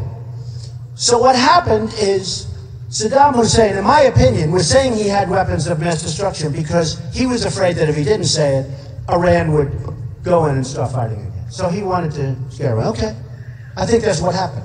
So he was out, but we didn't know what was going on. I said, if you do this to Iraq, you're going to have a total mismatch. Well, that's what happened. And here's what's happened now. And I said, by the way, I wish you could all read that article. July of 2004, Reuters. A big article. Trump says, and the White House sent people to talk to me to try and convince me because they didn't like the publicity. I said, listen, you're making a big mistake. You got to know when to use your military. You're going to destroy the balance in the Middle East. And that's what happened. So we shouldn't have gone in, and then Obama shouldn't have gone out the way he went out. So we lost $2 trillion in Iraq. By the way, that was as of 2-3 years. I've been saying $2 trillion now for years. It was good. It's much more now. But we lost more than $2 trillion. Thousands of lives of unbelievable people. And we have wounded warriors who I love all over the place. And they're great. And we're going to take care of those wounded warriors. And we're going to take care of our vets better than anybody. Anybody. going to take such good care of our vets, and we're going to take care of our military. We're going to build that military up. But we shouldn't have done it.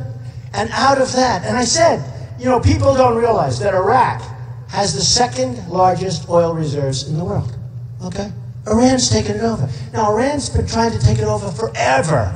Forever. That's their dream, take it over. We wiped it out. Then we said, okay, we're gone. And if you remember, okay, so I said, don't go in. Now we're there. We spent a fortune.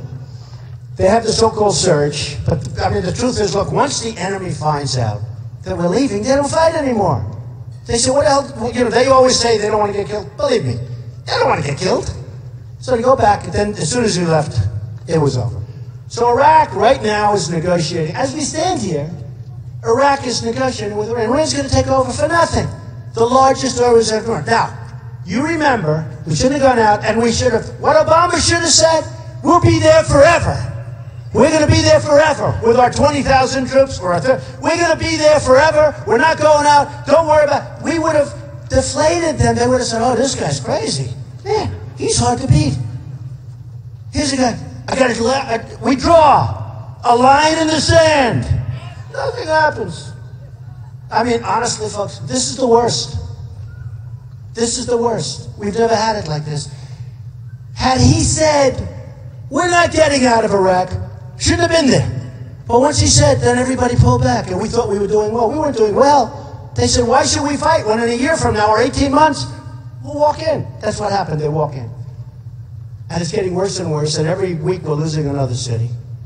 So we spent, and you know my biggest problem, and it's a hard thing even to say because people hear it and they hear it loud, and you look at all those people back there, and some of them are actually good. I'm talking to the media.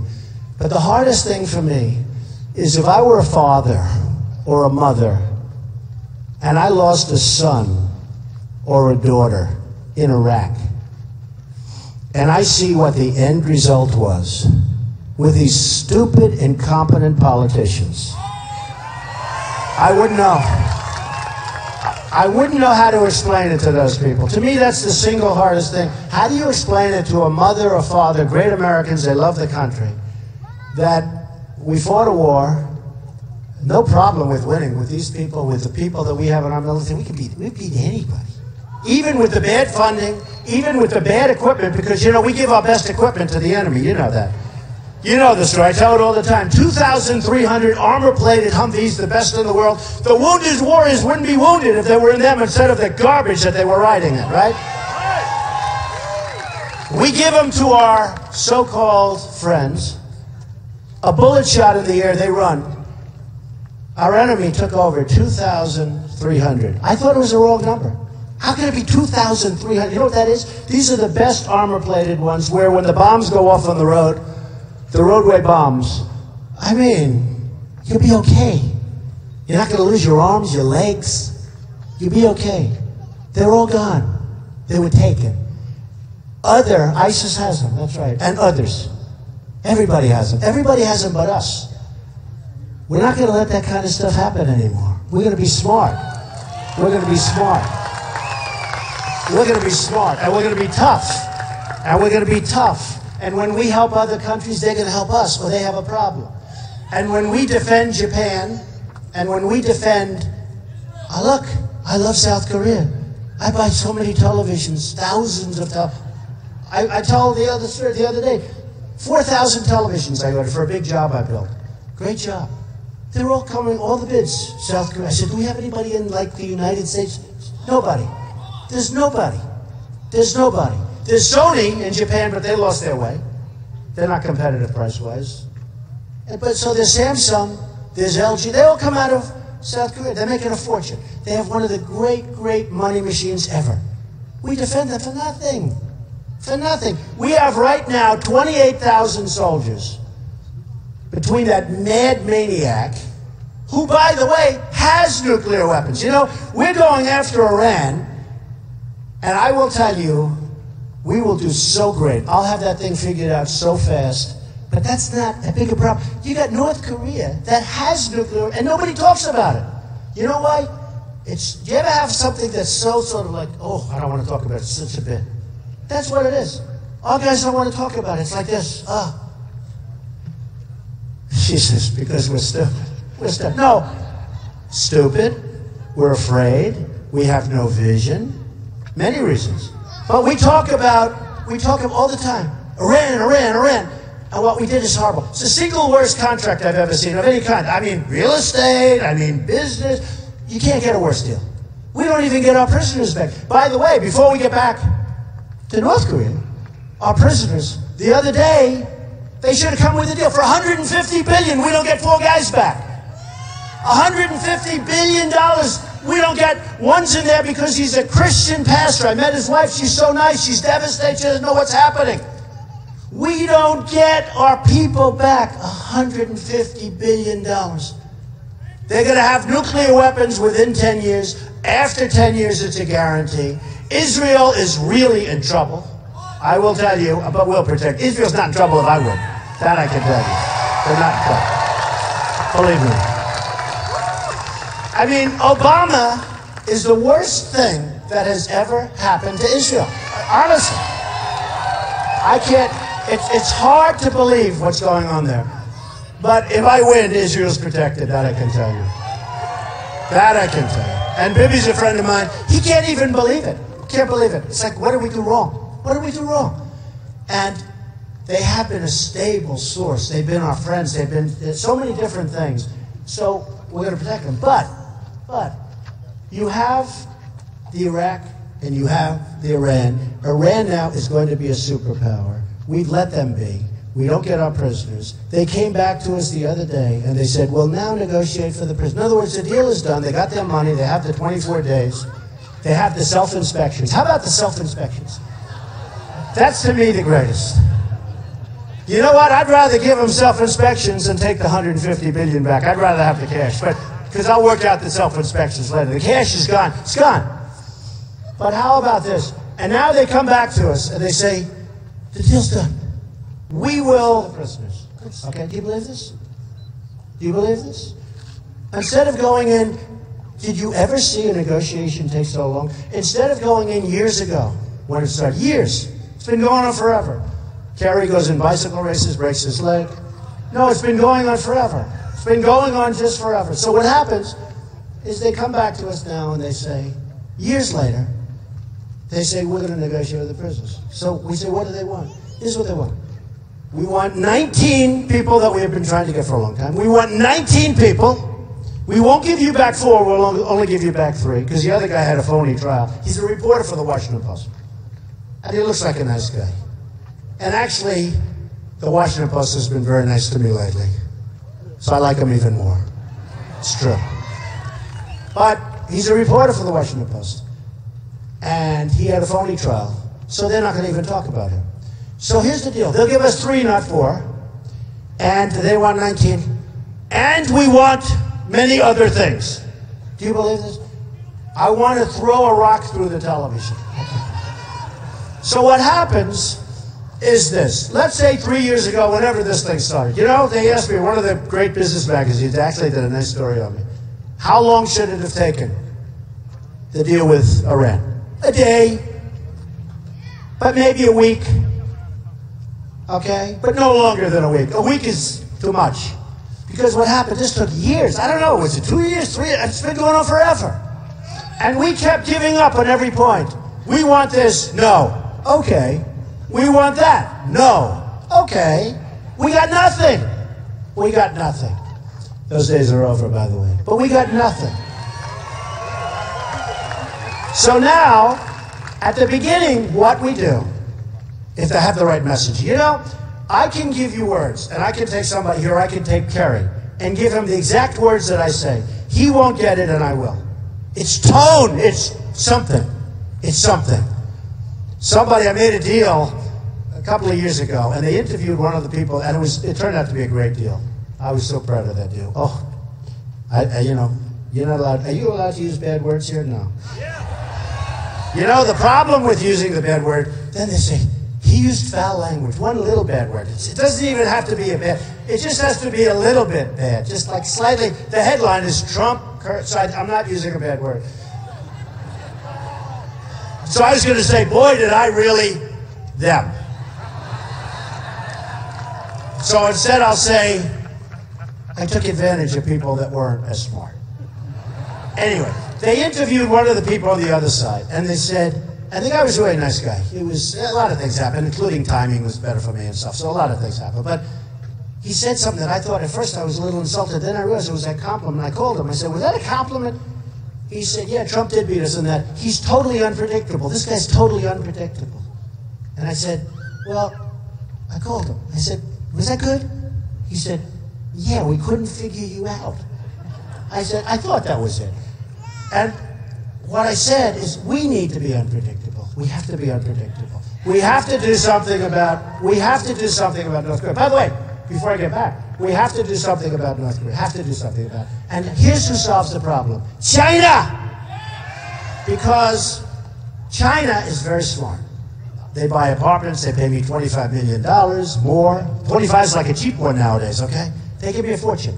I have them as tenants in my building. The biggest bank in the world is a tenant in one of my buildings.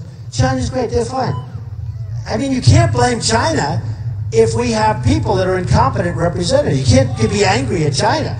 So what happens is China now and all of these other countries at the highest level, they're like, picking your pockets, right? It all changes. With South Korea, they have to pay us for this kind of protection. They have to. And you know what? If explained in the right way, they'll pay us. Just like if we went back and if we went to Iran and if we said at day one, not after the negotiation, but before we start, we want our prisoners. They'll say, no, no, no, we will not do that. That's okay, bye-bye. Then you double up the sanctions. No, you double up the sanctions, right? You double up the sanctions. And I guarantee you within a week, probably less, they'll call back. All right, we'll do the prisoner thing, but okay. And all you have to do is say, listen, we got to have our prisoners back. Our people want them, your people don't care. They don't even know they're there. We need our prisoners back. And if you had the right messenger, like me, like Carl Icahn. You know Carl Icahn, very successful guy, great guy. He endorsed me the other day. He's a very rich guy, worth billions, great deal maker. I said, Carl, I want you just to focus on China. You can rest assured, folks. I know the best, and I know the worst, and I know the overrated, and I know guys that are really good and not so good. I know guys you've never heard of that are better than all of them. You can rest assured, Carl, watch, he doesn't want money. He wants it because it's like something he could do that's great. He wants great. It will be so good for us. We lose $400 billion a year in trade about. Think of it. And it's been going on for years. $400 billion. $400 billion. Now, China is the key to the puzzle without having to use lots of things that we don't want to because it's a lot of bad things happen. China has total control over North Korea. They say, no, no, we do not. So they go to Kerry, and he says, you have to help us with, well, you know, they're crazy. We don't really have control. They wouldn't eat without China. Everything comes through China that goes to North Korea. But they're smart, and they love tweaking us. So they say, no, I'm sorry, we don't have any control over North Korea. He's crazy, isn't he? You know, I can just imagine these guys softening our stupid people up. No, no, we don't have any control. Yeah, yes, that's right. We give them their food. We give them their weapons. We give them everything.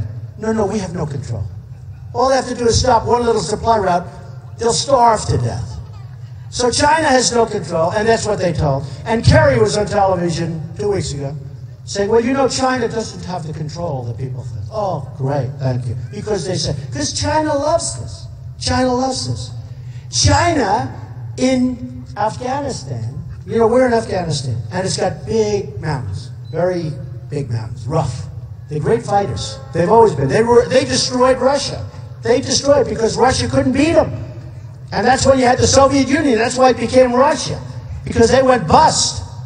But what happens is we're fighting in Afghanistan over here.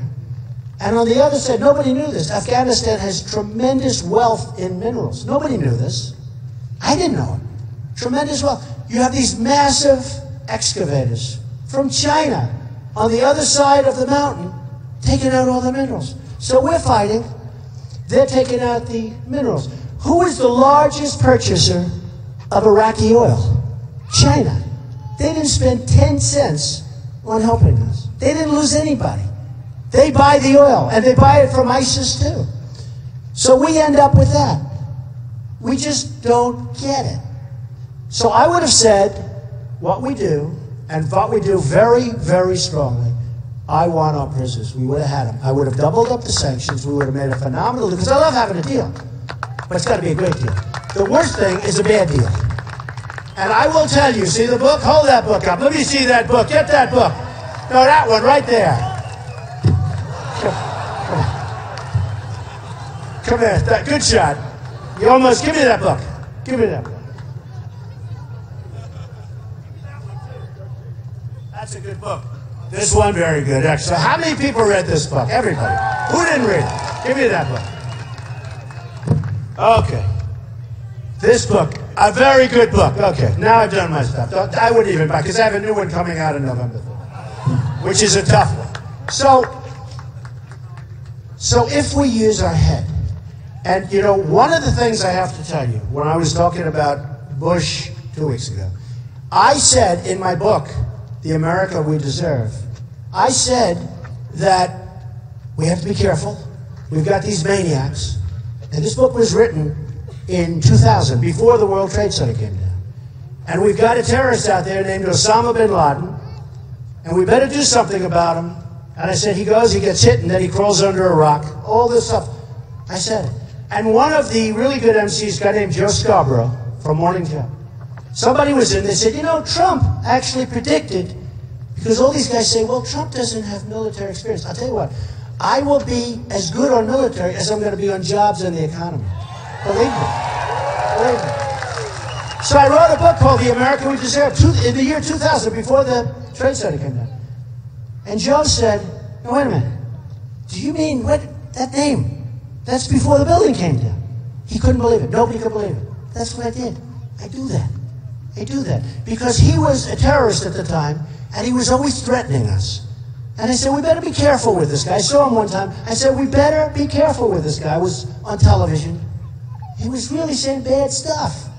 I said, we better be careful with this guy. And I'm writing this book, my only political book that I wrote. And I'm writing this book because it's always about business, how to make money, how to make money. And honestly, they do better than this book did. Okay? It's the only book I ever had that wasn't like a big bestseller. It's crazy. Because people want to hear me with the business. But the truth is, I think I'd be great with this stuff. Because I am smart. And I get it. And I also know that people want to do lots of bad things to us because they're angry and jealous and a lot of things. So when these announcers, some of them weren't even like fans of mine. They all said, he'll never run, and you know, all that. They feel not so good right now. But when they said, well, when did you write that? Before the World Trade? They couldn't believe it. They said, what do you mean? The guy goes, whoa! I'm sort of proud of that. Unfortunately, nobody did anything about it. Nobody did anything about it. So what we have to do is we have to make good deals. We have to get China to solve the North Korea problem. And they'll do it. And when they tell me, well, you know, we don't have much to do with North Korea. He's a little difficult.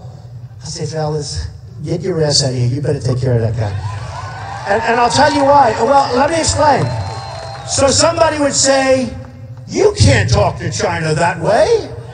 We have no power or stand. We have tremendous. We rebuilt China, folks. They have taken so much money out of us. We have rebuilt it. They've taken our jobs. They've taken our base. They've taken our manufacturing, along with other. I use them because they're the ultimate abuser. They're the ultimate. They're the best. Their manipulation of their currency has been genius. Too bad we didn't do it, right? Too bad we didn't do it. But they're the best. So we have tremendous power over China. We have tremendous power over Japan. They send those cars in. Do you remember about 12 years ago? One of our presidents got a little tough with Japan and said, we're not going to take your cars unless you equalize your currency and lots of other things. And we were winning, and he gave up, he quit. Because the lobbyists got to him. You know, that was before the super PACs, but it's basically the same thing. The super PACs are controlling our politicians. Well, before the super PACs, this was before, cash controlled our politicians. Now, the super PAC. When you see these, I wrote either 9 or 11 letters to people. Everyone's opening up super PACs, Trump super PACs. I don't want them. I don't want them. Because it's going to lead to problems like you've ever. It's a scam. It's a scam. You look at what's going on in Iowa, where super PACs are running campaigns for people. And millions of dollars is being passed. It's a disgrace. We better get rid of super PACs, or you're going to see problems like you never believe. These politicians are nothing more than puppets for the super PACs, for the lobbyists. I'm telling you. And I say it proudly. I say it very proudly. I am the only one that's self-funding my campaign. I'm putting up all my own money.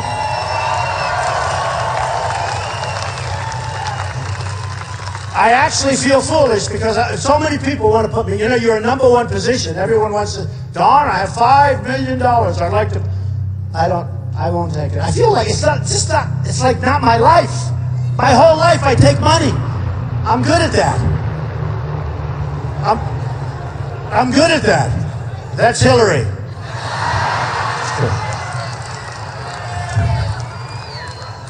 So remember what I said, and I'm going to talk just for a little while about the vets, because the vets have been so badly treated. And I also want to tell you, I think the date is December. We have so many people that have signed up to help Trump and to make sure the vote gets out and all of that. I don't believe we can actually put the petitions in until sometime in December. And we need 5,000 signatures. We already have 15,000, and it took just a tiny bit. So we have everything. And Virginia's a hard place. You know, Virginia's very hard. You probably heard. I mean, Newt had a hard time. Newt wasn't on the ballot. A lot of people don't go on the ballot in Virginia. It's very hard. And maybe it should be hard. You know, whatever it is, you have to do your thing. But we're all set. The day we're all done. We have all of the signatures, many times what we need, just in case. And so we're all set to file. So let's talk for a couple of minutes, because we have a lot of vets here. We have to talk about the vets.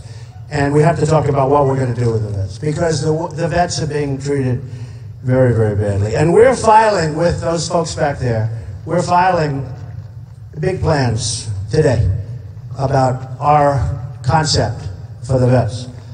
And we start off by saying the Veterans Administration reforms, that will make America great again. You know, the vets have done more for us than all of us, because it's just an amazing thing. At the end of the 1990s, I held a parade because the vets weren't being treated properly. They had a few, and a lot of people know that story, but I was the Grand Marshal, but I actually put up the money, I held the parade. And it was an amazing day in my life. And we had one of the biggest parades in the history of New York. We went from the previous year where they had like 300 people out at a parade, and everywhere, they moved it over to Riverside South, which is an area where there are very few people that are going to be watching a parade. And we moved the parade back to Fifth Avenue where it belonged, and we had one of the largest parades in the history of New York City, and I was so proud of it. So I understand the situation. And I just want to talk about the goals of the Veterans Plan. And the current state of the Department of Veterans Affairs is absolutely unacceptable. Over 300,000, this is hard to believe, and it's actually much more than that now. Over 300,000 veterans died waiting for care. Corruption, and believe me, corruption's a big part of it, all right? Corruption and incompetence were totally excused. Everyone forgot about it. Politicians in Washington have done too little, too slowly to fix it. The fact is they've done nothing. They pour money at it, but then everybody steals the money. Okay? And I've gotten so friendly with so many vets. I go to New Hampshire, I go to Iowa, tremendous amount. I go to South Carolina a lot.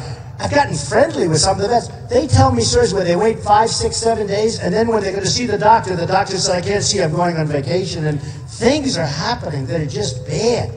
I mean, think about it, and some of you know the feeling because you're vets, but think about somebody think about me going to my doctor's office and waiting 4 days. If I wait 15 minutes, I'm angry as hell at the doctor.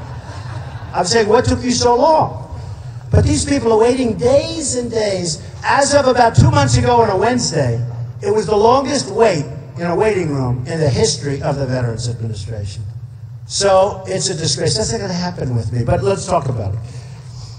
So this situation can never happen again, and when I become president, it will be fixed, and we'll fix it fast, okay?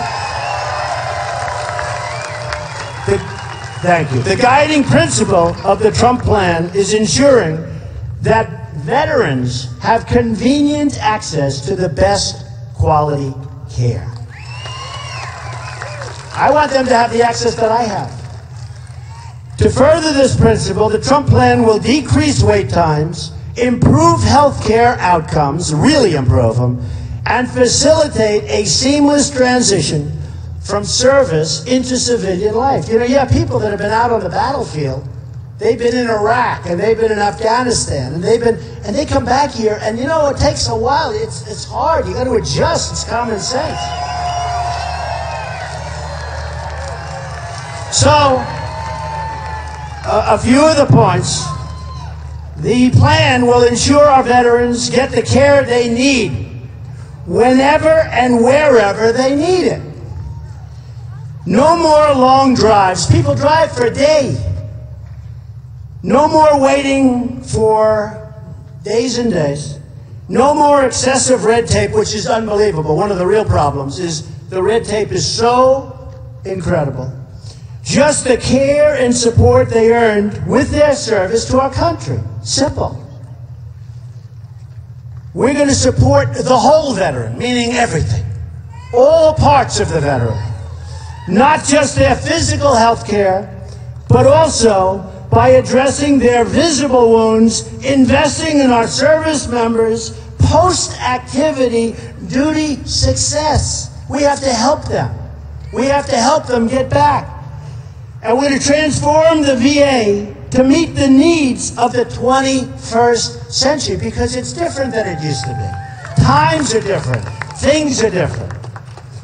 We're going to make the VA great again. We're making America great again. We're going to make the VA great again. We're going to make the VA great again. And we're going to do it by firing the corrupt and incompetent VA executives who let our veterans down. By modernizing, we're going to modernize the VA, and we're going to be empowering the doctors and nurses, some of whom I hear are fantastic people in the VA. Okay? Is that true? No, I hear that they have some really dedicated, but I hear the administration and the people getting to see these doctors, but I do hear from people, I have to be honest, I do hear that some of these doctors and nurses are fantastic people and they really work hard, but between the red tape and the ways and the bureaucratic mess, it's impossible. So we're going to empower the doctors and nurses to ensure our veterans receive the best care available in a very fast and timely manner, right?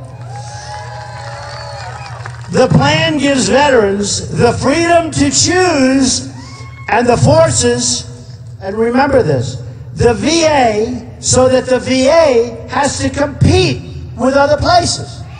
Okay? It's going to have to compete. Because you have hospitals right next to VA centers that are empty. They're dying. They got doctors, they got nurses, they have no business. You know, the hospital, look, Obamacare is a disaster. We're going to repeal it or replace it. It's a disaster. It is a disaster. But the hospitals haven't been big beneficiaries. The big beneficiary for Obamacare were his donors, the insurance companies. Just like I can tell you, everybody that's running against me, they will be totally controlled, and I can tell you who just by, because I know many of these lobbyists that are giving all this money. Do you think a lobbyist puts up millions of dollars? They put up millions of dollars. Do you think they give Bush or Rubio or any of these people millions of dollars and they don't expect? These are killers. I know them very well. I've used them in some cases. Some have been good, some haven't been so good. Okay? And when they're not good, I say, you're fired. But these people have total control over these. The insurance companies with Obamacare have been the big success. It's the insurance. They made a fortune. You can't go over state lines. I mean, they made an absolute fortune.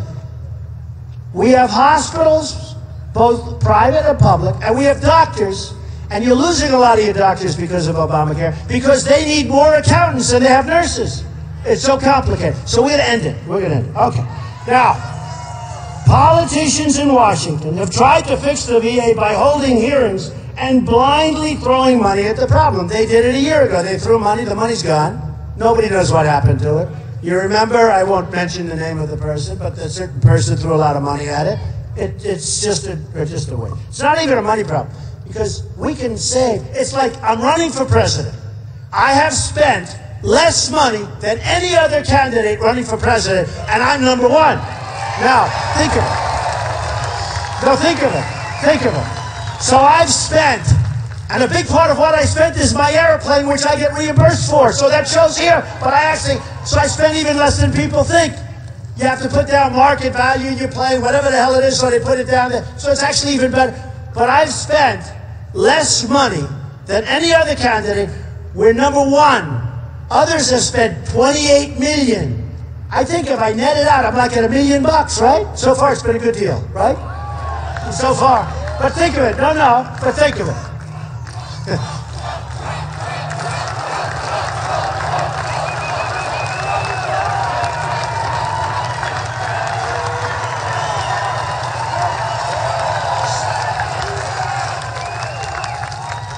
Think of it. Wouldn't it be great if our country would spend less money and be number one? Wouldn't that be wonderful? Like, as an example, we spend the most money by far per pupil. Common Core has to go. By the way, Common Core has to go. A lot of the people on the stage are in favor of Common Core. Medicare, Social Security, Medicaid, we're saving them. We're going to save them. We're going to save them.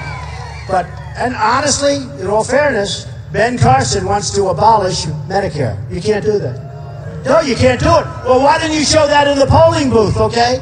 No, how do you abolish Medicare? It's actually a popular program. You get rid of the waste, the fraud, and the abuse. It's a popular program.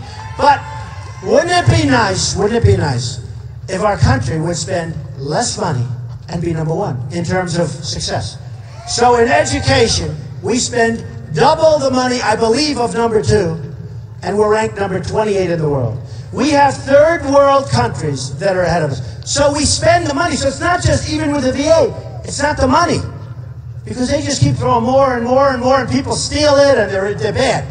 But think of our educational system. We're ranked 28th in the world. You have some of these countries that you've never even heard of. You have countries that are third world countries. They're ranked ahead of the United States. And then you have guys like Bush, like Rubio, like others that want education like Kasich. They want education to come out of Washington. Okay? Education has to be local. We have to bring it back to the grassroots. We have to bring it back and get rid of this Common Core. Okay. And it's very funny. So I spent less money. So I said to my guys, you know, that's embarrassing. I haven't spent enough. How can I advertise? I was going to have spent 20 million, 25 million. It's all earmarked. I actually do budgets, you know. So of the 25 million that I was going to spend up until today's date, how much do you think I spent on advertising? Take a guess. 2 million, 4 million, 5, 8, 0. No.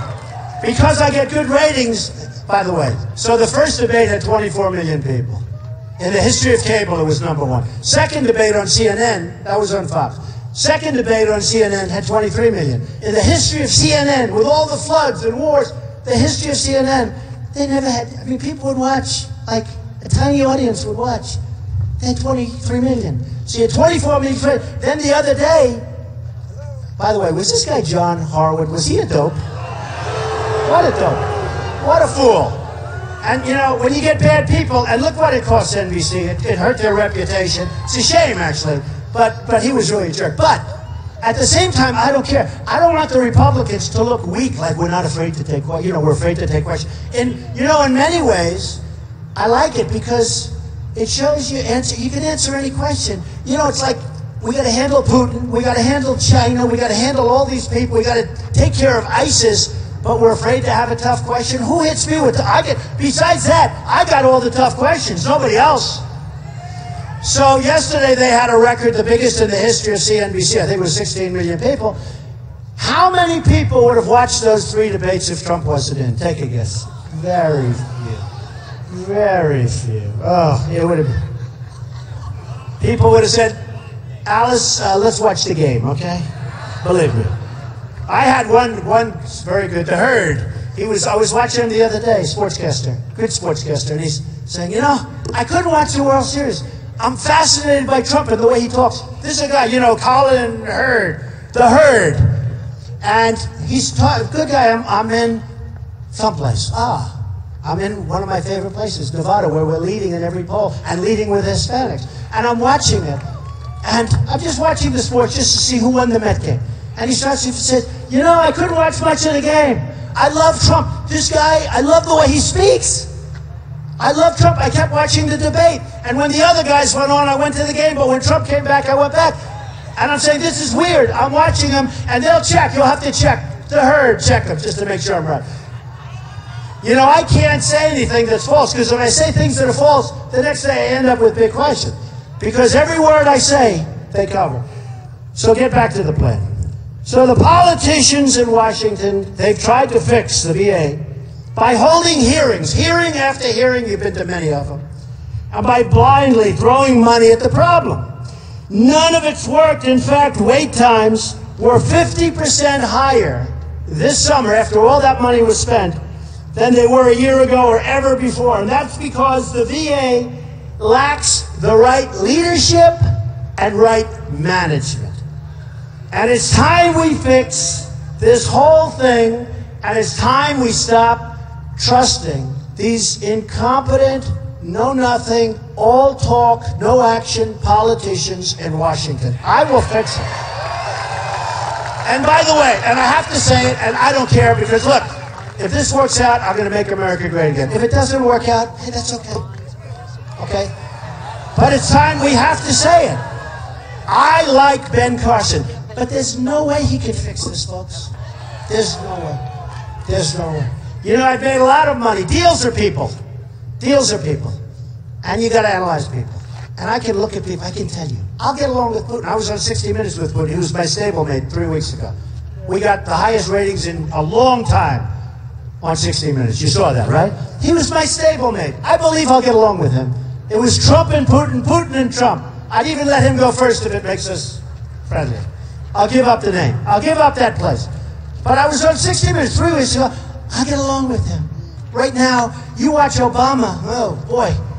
The level of, I mean, the whole thing's ridiculous. What's the purpose of it? And by the way, I'll get along and we'll do much better. No, we'll do better. We'll do great. All right.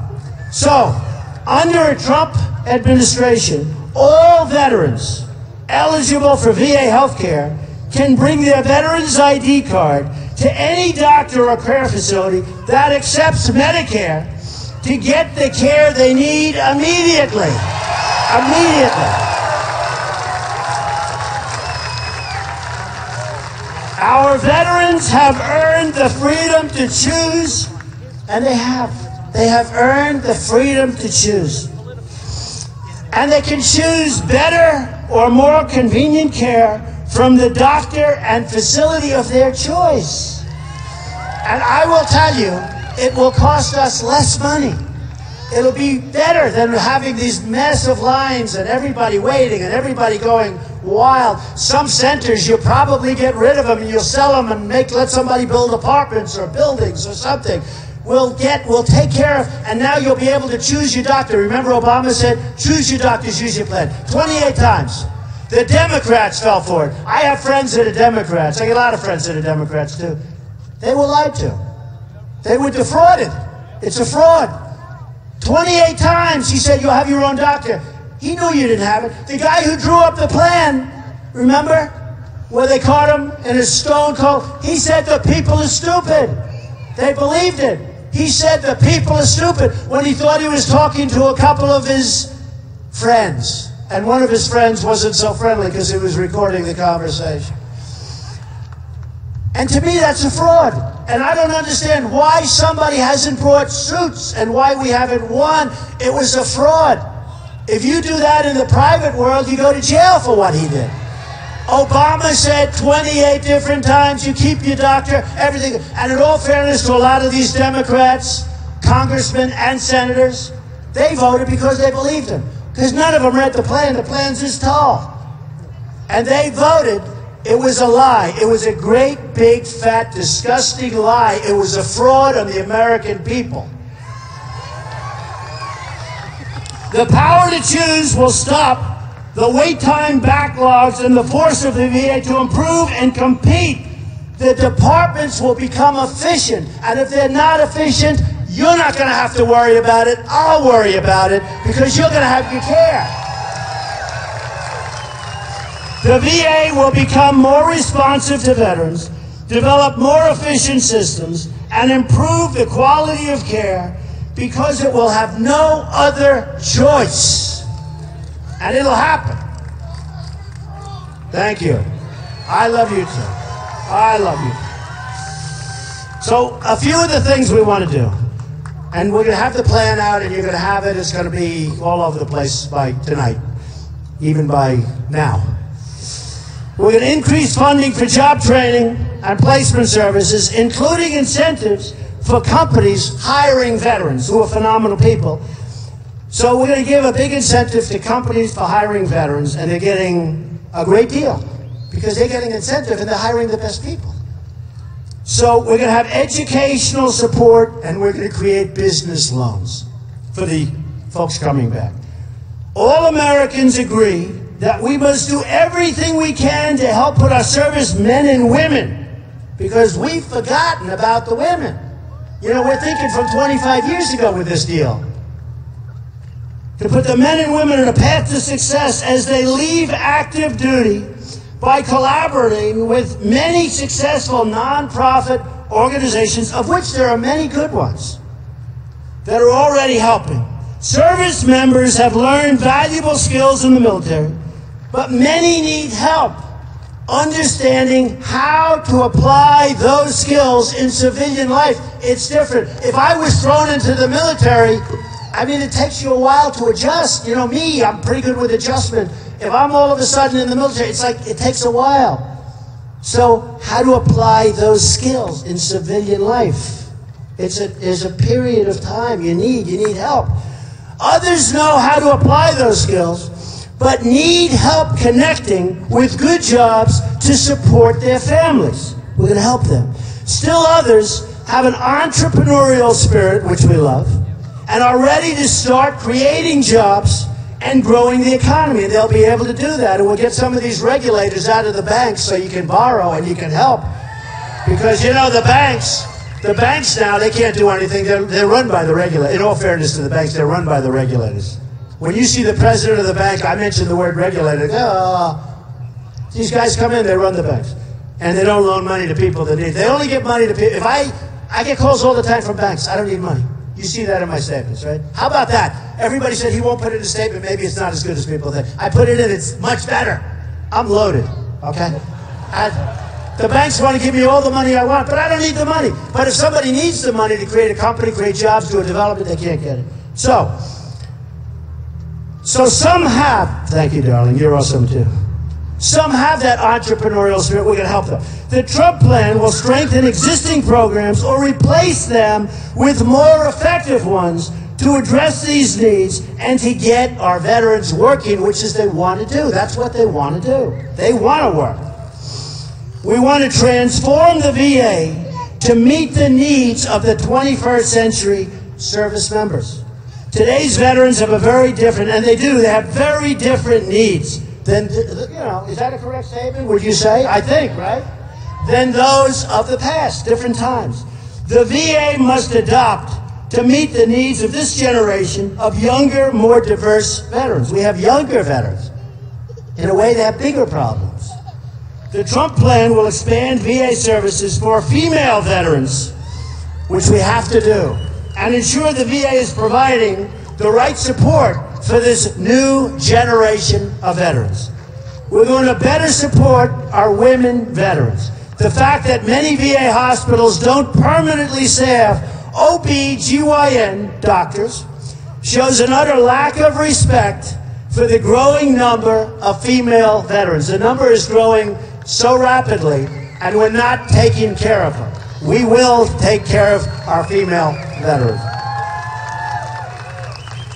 Under our plan, every VA hospital in the country will be fully equipped with OB/GYN and other women's health services. In addition, women's veterans can always choose a different OB/GYN in their community using their veteran's ID card. So if So if they're not giving you the service, the treatment, if you're waiting too long, you're going to go and you're going to get the right service. And you know, I said it before, it's going to cost the government less money.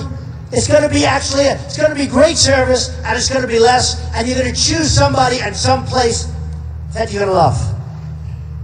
The Trump plan will make the VA great again. Very important. So, to sum up, the VA healthcare program is a total disaster. Nothing short of a disaster. Some candidates want to get rid of it, but our veterans need the VA to be there for them and their families. I don't want to get rid of it. I want to supplement it. I want to help. I want to help them. We're going to supplement it with some wonderful hospitals that are doing no business, with some wonderful doctors that could use the business. They're going to get out of business. They're leaving. They're leaving because of Obamacare with the increases. Have you seen what's happening to your premiums? Have you seen what's happening to your deductibles? You can go and spend thousands of dollars with your doctor and you're not covered. The deductibles are through the roof. The premiums are... By the way, a big report came out. In 2017, Obamacare is going to have to be renegotiated because it's such a disaster. People are leaving it. It's not working. And if we picked the right Supreme Court justice instead of Justice Roberts, we would have had Obamacare killed twice. I won't tell you who appointed him. I will not tell you. But you would have had it. You would have had it killed twice. So, in a nutshell, we're going to fire the corrupt and incompetent VA executive.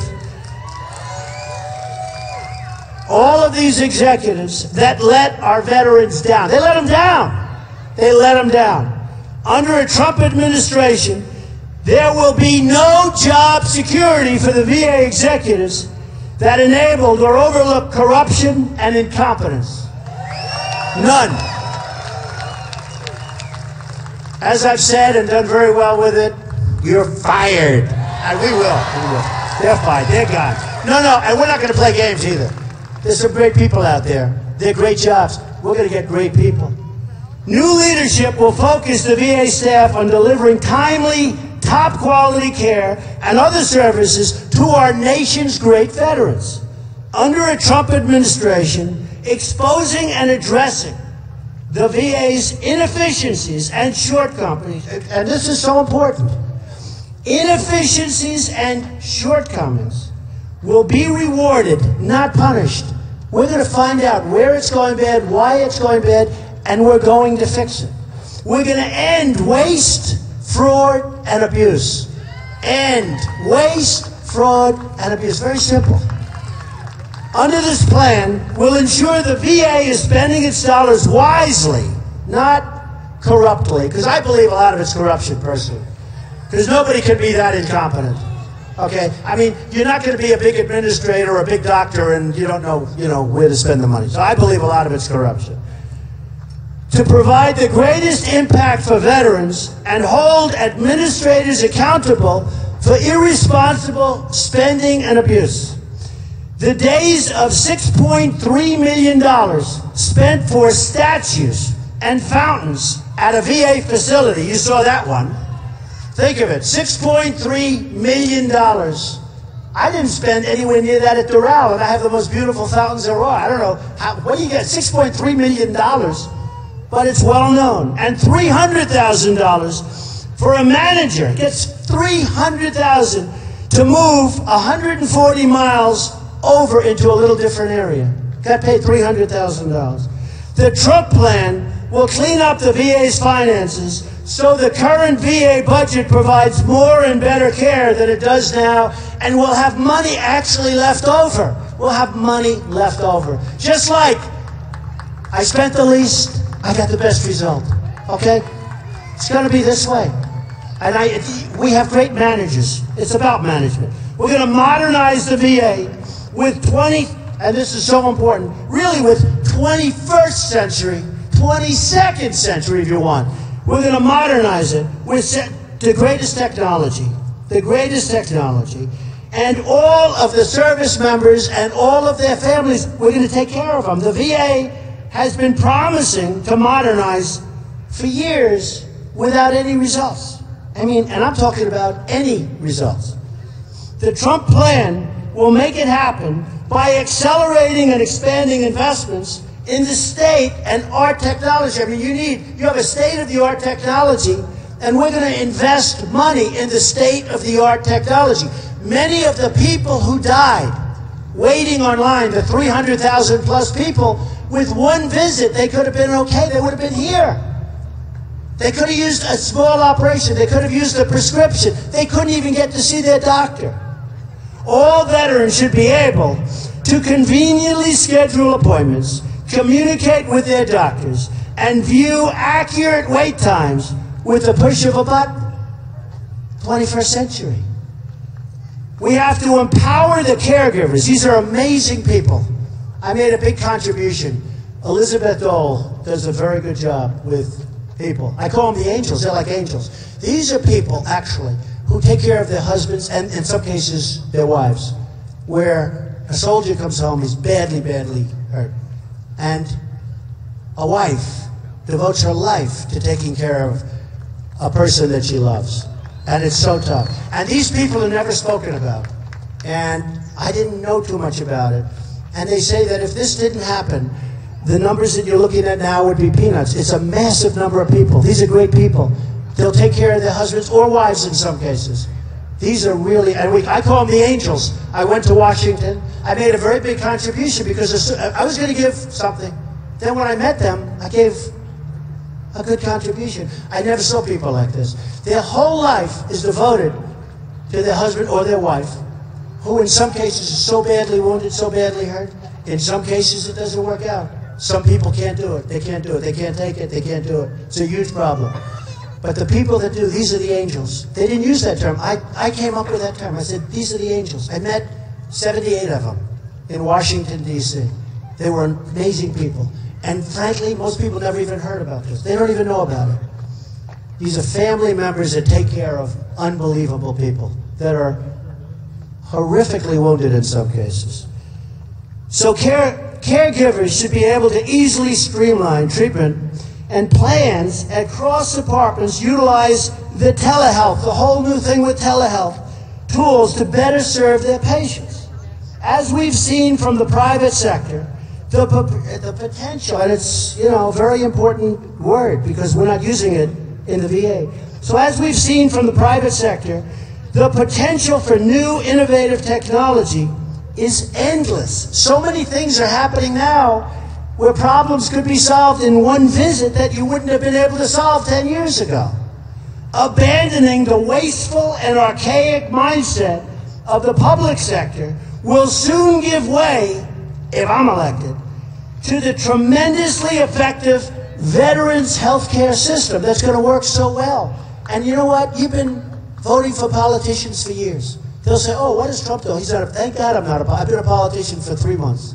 Okay? A little bit more. I never thought I'd be a politician. I've always done so well with politicians. Now I'm a politician. I hate to say I'm a politician. I'm embarrassed, but I'll say it. A couple of other points because of where we are and because of the fact that the plan is being submitted. We're going to hire more veterans, and we're going to do it through the veterans, to care for the veterans. So veterans are going to care for the veterans. We're going to embed satellite VA clinics in rural and underserved areas. We have areas of this country where you have vets and they're totally underserved. They have to drive a day. They can't get to service. And we're going to take care of that. And we're going to increase funding for job training and all of those other things. In the end, what we're going to have is we're going to have a healthcare system and a general system, including job system and getting people back where they want to be, working and working hard, that's going to be the envy of the world. It's going to be a great system. It's going to be a great system. And to me, it's one of the most important things. So just to sum up, we're going to stop illegal immigration.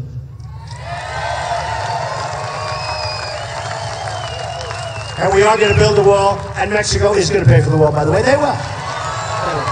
You know why they will? Because we have a trade balance of $45 billion a year with Mexico. The wall's going to cost $6-7 billion. It's peanuts compared to what they... Peanuts! These politicians say, you ever hear these guys on the stage with me? they will never pay for it. Of course they won't. If they ask, there's no chance. If I ask, I guarantee Mexico will, I guarantee it.